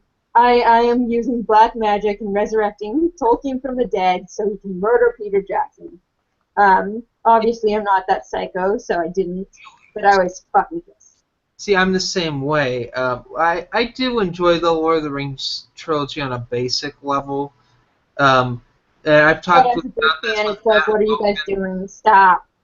Because we're all Tolkien except for Dylan here. For the Hobbit movies, took like they butchered characters from not only the Hobbit but the Silmarillion as well. Really bizarre. It's just there are no characters from the Silmarillion in the Hobbit. They don't have the rights to any of those characters. But they make characters that are similar to the Silmarillion characters in there. Yeah, they did try to like plagiarize it without actually. But they did the same thing in Lord of the Rings. I mean, they took Aragorn and Arwen, and it's Beren and Luthien. Well, their story is meant to parallel that story, though. Aragorn and Arwen's story is meant to. Like, if you read the appendices of Lord of the Rings, and you read like the Aragorn and Arwen's story, it is very parallel to it. So I mean, that wasn't without.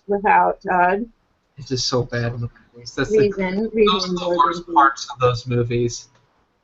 Yeah, I haven't watched the Lord of the Rings movies in about 8 years or 7 years. It's been a while since I saw them too. I think I saw them all right before I saw the last Hobbit movie, so it's been a couple. I've not seen them in 7 years.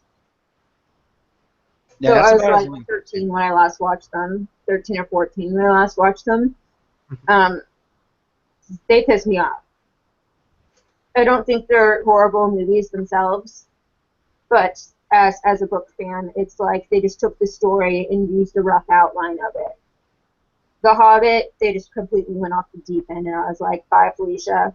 Let's throw as many CGI crap as we can on the screen. And that's Can we not talk about this right now? I don't want to get mad.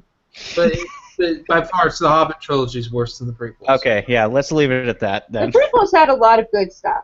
Yeah, they were crappy quality, a lot of bad, but there's also a lot of good. Do you think there should be a vote of no confidence in Dave Filoni regarding his involvement in continuity, the convoluted BS known as the Clone Wars and Rebels? There already has been numerous times. Right, I think Tristan had the first one. We've been saying that ever since they brought in the Mandalorians to the Clone Wars, right?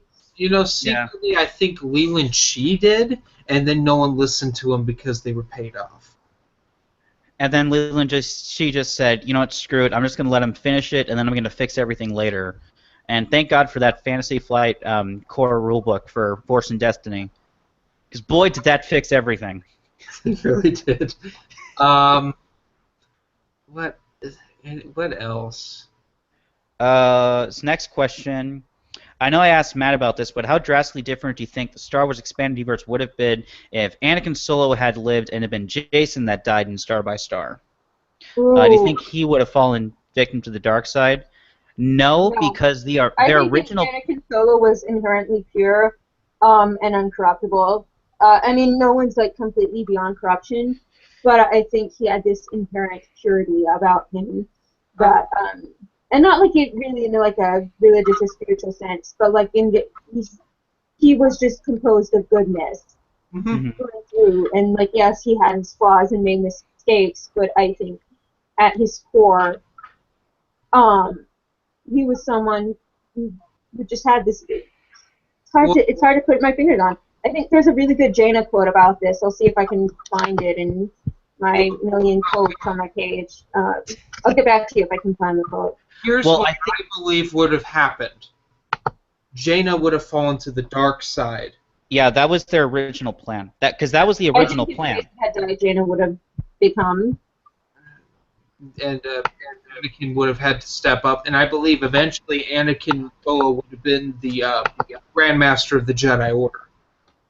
That was the plan, actually. That was the plan to make Anakin. You know, they only created Ben because they knew they were going to kill off Anakin. Yeah, Ben was actually created because they knew they were going to kill off Anakin, because originally the plan was for Anakin to take on the helm of Luke. And once that became evident that they were killing off Anakin, Right. they needed to have someone else do it. And so that's how Ben was conceived, figuratively and literally. Well, actually, let's not go into the whole literal sense. That's a whole different conversation. But anyway. Well, it's implied. It's not like in Tatooine Ghost when you literally have like a moment when like, yeah, that was probably when the Solo twins were conceived. Yep. It's a good Wait, part. really? I haven't read back to the Troy Denning I read thing. it, so. That's a part of that boring book. According to Tristan, I do believe. Again, fourth question. How different do you think the Star Wars universe would have been if Jar Jar Binks had been a dark Sith Lord the whole time? Let's not get into this, please. Not at all. I don't want to talk about that stupid fan theory. For the love of God, stop bringing it up. Fifth question. How would a Star Wars movie be like if Zack Snyder directed it? It would basically be 15 minutes of actual in time filming, but the slow motion that he would do would drag it out for about 2.5 hours. And daddy issues. Everyone would have daddy issues. And nothing would make sense, and people would have the same. People's moms would have the same names, so that way, like, when they were about to kill that person, they'd be like, "Why'd you say her name?" Ah, sorry. Batman versus Superman. And, yeah. Oh my goodness, that movie. No. Next question. If you had to read a book before you died, but only one, would you rather read Aftermath or Crystal Star? Crystal The Star. Crystal Star. Yeah, that's easy. And then 7. There's also some good stuff in the Crystal Star. I liked the family dynamic of like the Solos because they're like practically babies, but they're still badass. Yes, I like that. Thank you. I like how the Crystal Star is reminiscent of a book. I like how it was written by a literate person. Yeah. All right, you may not be answering this because it might be too much, but where's the stupidest moments in Clone Wars that just made you facepalm when you watched it? Oh Jesus! Anytime Zero the Hutt was on in an episode, every time Ahsoka did something, every time Ahsoka fucked up and ended up on top, was it cringeworthy? Oh God, let's see. It's been years since I watched the Clone Wars. I've got it. This is really picky and really stupid, but the scene with Kit Fisto when he goes to Grievous's lair when they think that's Dooku but it ends up being Grievous, there's a scene where Kit Fisto blinks. And where it's already been established that Nautolans do not have eyelids. Oh, that's right! It's the stupidest thing ever. It's the one thing of Clone Wars that bothers me more than anything else. Let's see. Remember that Twi'lek who had like half human kids? Yes. It's like That's bad. that was already established that they can't reproduce together because it is biologically impossible. Just look at their anatomy. They're not even in a whatever. You just look at them and you know, incompatible. Incompatible. It doesn't work. It doesn't work. Let's see. Um, The Hut. I don't know. The one I remember is there's like this episode towards the end of the Clone Wars where like Ahsoka's leading these little kids on Ilum to get like the lightsaber crystals, and they're like 8 years old, and several of those kids sounded like they had a bad cold throughout the entire episode, and they just had the most annoying voices. I was like, what the fuck is happening? And so it's been a while since I've watched the Clone Wars, but I remember being like so annoyed throughout that episode. The absolute worst in that show is not Ahsoka, it's not Zero the Hutt, it's not Stinky, it's not. They're all terrible. It is a scene in the Mandalorian storyline where Obi-Wan straight up says, "I would have left the Jedi Order for you," to the Queen of the Mandalorians. Queen of the Mandalorians. That phrase itself is. And That's not how this works. That's not how any of this works. the guy from Death Watch, the leader of Death Watch, is like about to kill her, and Obi-Wan won't attack him because he loved her or something, which didn't make sense. And then Anakin comes up and stabs the dude in the back, and then Obi-Wan's like, "Oh, Anakin." Like that's okay. Anakin straight up. I think it's the Jen Strai who says this about the whole Satine thing, with especially knowing the backstory from the Jedi Princess series of Siri Tachi. That retcon turns Obi-Wan into a noble figure who gave up essentially his one chance at a love life for the Order, into a womanizer who's afraid to commit. That just having that one extra character, because it's the same exact storyline. They put it over and over. It's like, okay, here's Kenobi's other childhood love that he picked the Jedi Order over. Oh man, it's such a thing. I don't know. I didn't know that was a thing. Yeah. Oh, jeez. That's even worse. But yeah, he already had one of those. That always got me with that episode, and this is right around the time I think I stopped watching. Because I came back and I think I watched for a little bit because I'm like, what are the Mandalorians doing in this? Because this is before I read the Karen Traviss Republic Commando novels, so I didn't really... Because last time I heard from the Mandalorians was Jango Fett open seasons when the Jedi slaughtered all of them. Like, all of Jango's clan, and I'm like, oh. And then Jango takes out Death Watch, or cripples Death Watch. They fight, he fights that guy to the death. And I'm like, oh, I guess that's the end of the Mandalorians as a kid. Not really reading that part of the EU. But knowing that Anakin, because in this, can we stab the Clone Wars? Yes, we can. I will actually allow you to keep that joke going on.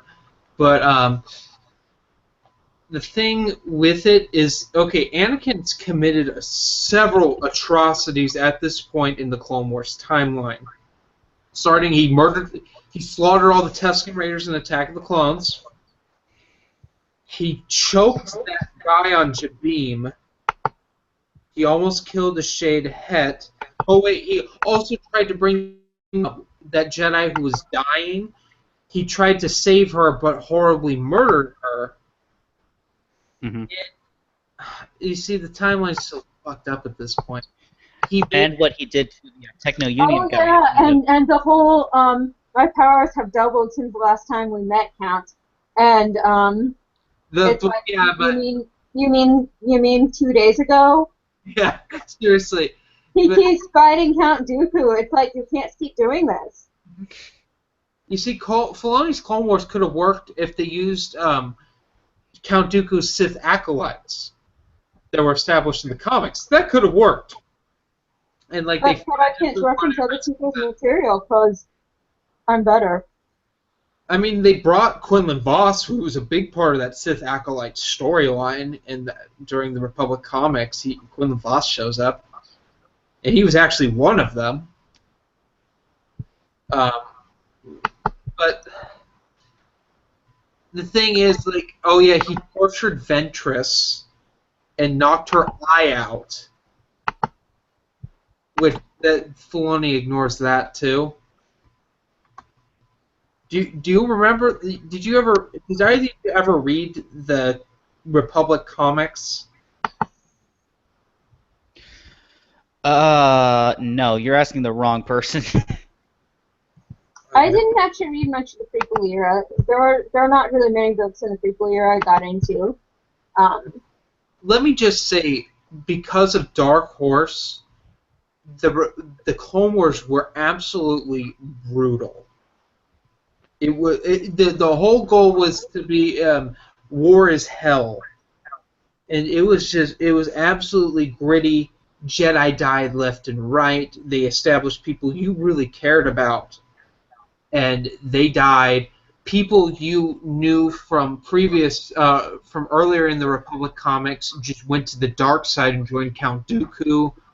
It was awful. It was basically the New Jedi Order of the comics, pretty much, because it came out right after it.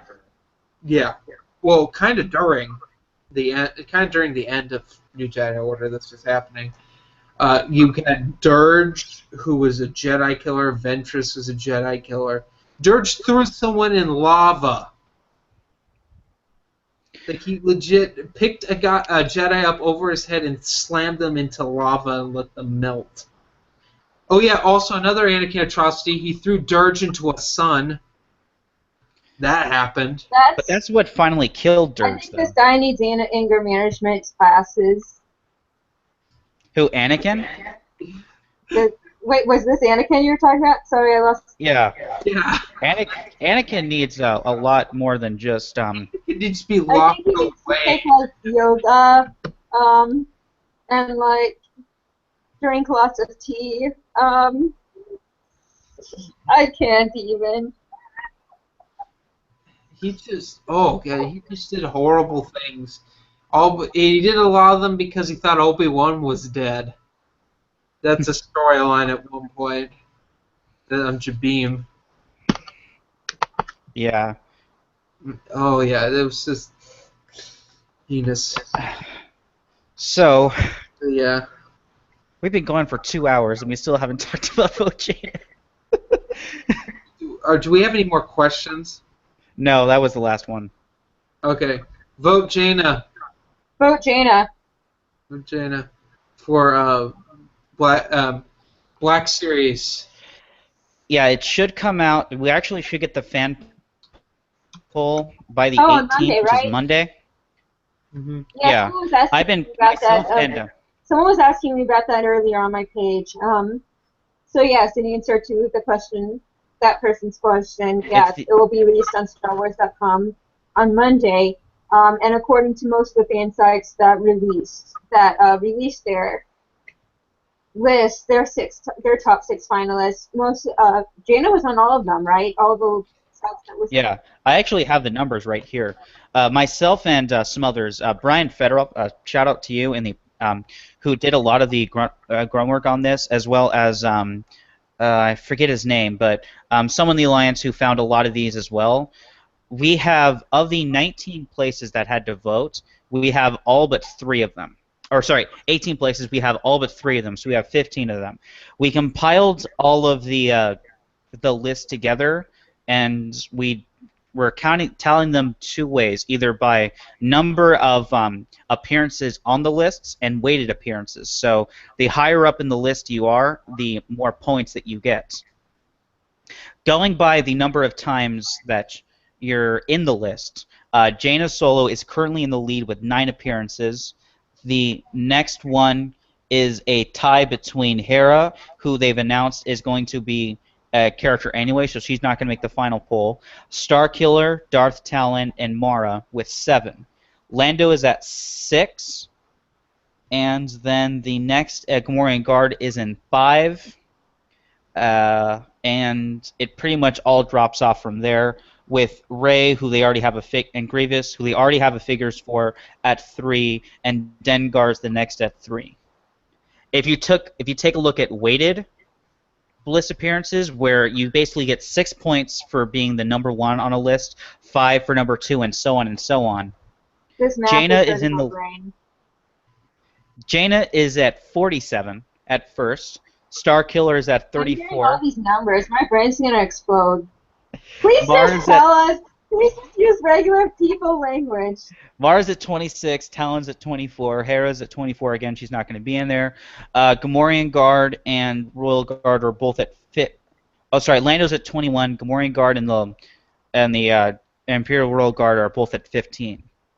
Basically, what all that means is even with the 3 unknowns that we have, there is no mathematical way that Jaina, Starkiller, Mara, and Darth Talon shouldn't be in the final 6. Okay, so we're gonna establish a hashtag after this podcast. It's gonna be hashtag Jaina Solo for Black Series. So post that all on your pages and your personal social media, your Instagram, Snapchat, MySpace, Twitter. And the Hashtag reason Jaina Solo for Black Series.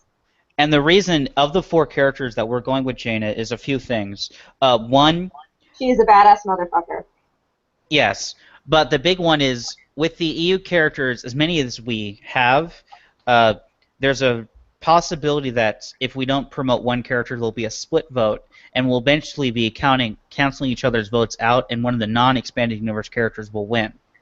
Jaina Solo in the Alliance is the most popular character, as she won the March Madness poll this year. Not only that, but she has the Legacy of the Force film team promoting her, so we have another thing that we can milk to. I guess milk isn't the best word, but we can coordinate with. So, what? Reach out to. Yeah, reach out to and help with this. And they've been pushing for a Jaina Solo figure as well. Well, can I interject here? There was a Jaina Solo figure a long time ago, and it's one of the most expensive action figures ever. Mm-hmm. Was it Black Series though, or wasn't that something else, the Japanese style one? Yeah, it was something else. Jaina. It was during the 30th anniversary. Mm-hmm. Because we have a whole bunch of there was a Revan from that time and a Malak and right. And again, part of the thing we have going for us is that the scalper market is going to be very heavily pushing the expanded universe characters because they fetch the most of all the action figures. So we have them. But the other expanded universe characters, Starkiller is immensely popular because of the video games. Mara is immensely popular because, we said in the front, Thrawn, she's one of Zahn's 2 most important favorite characters who are heavily featured. Talon's going to be big on there as well even because non-EU fans are like Darth Talon. Yeah. And then Lando, who is high on the list, original trilogy collectors have been screaming that they wanted a Lando figure for years now. Royal Guard is, I guess, big, and Gamorrean Guard, the collector market has been wanted because he was a finalist last year, and they want the Gamorrean Guard so that they can do custom stuff with it. Mm-hmm. But yeah, you all should vote Jaina. We should just, all stab we need a flashlight in honor. Stab a Sith Lord in honor of voting for Jaina. Well, I mean, she cleaved Kitis in half. But she did stab him at the beginning of the fight, so I guess it works. Yeah. Again, spoilers. This is our spoiler podcast. It is, and I'm having technical difficulties. I can't see either of you. My window went down, but I'm still on the call. And we're still live. And we're still live. I don't know if we can be not live. This is going to be the second Trainwreck podcast where you drop for some reason, and then I think that the call I drop, so I just have 2 minutes of dead air before I realize that I'm actually still on the air, and you dropped as I try to salvage and one-man the podcast. And then you come back, and then it just ends randomly. Dylan, can you send me a link? I'm serious. I can't get in. I don't know why. All right. My computer's being a pile of dog crap. This is really entertaining. Send it to you in Skype. Oh man, what a train wreck. Why do we do this again? Why do we keep? Why are we? What is our life? Oh, I thank don't God. That ended me in. Oh my God. That was awful. Okay. All my windows. That was really entertaining because you were like freaking out, and we could totally see you and hear you just fine. I had no window. None of my windows are working on my taskbar. That's because you're using a Mac. No, I'm not. I'm running Windows 7. And I have a PC. It was bad. That was awful. That was embarrassing. Anything else? Okay, guys. Okay, guys. So, if you didn't learn anything else from this podcast, at least you learned hashtag Jana Solo for Black Series. Yeah. Vote Jana. I remember. And be calm. This isn't the end of the world just because Zahn's writing a book about Thrawn for the new canon. Yeah, and our goal about trying to get the old EU continued has not changed. Basically, We're those still two things are the here. reason we recorded the podcast. And I'm Judas the honky devil, and you should hate me. Blah, blah. Right. Right. Actually, I don't think Amelia knows this, but when he bought his copy of the first Aftermath, he actually got, as part of rewards, 30 pieces of silver Lords with of the it. Sith. Oh, that was Lords of the Sith. Okay, sorry. I forgot. But yeah, he got as part of your rewards from Lucasfilm 30 pieces of silver for it. So. And a copy of Snow White Diamond Edition on Blu-ray.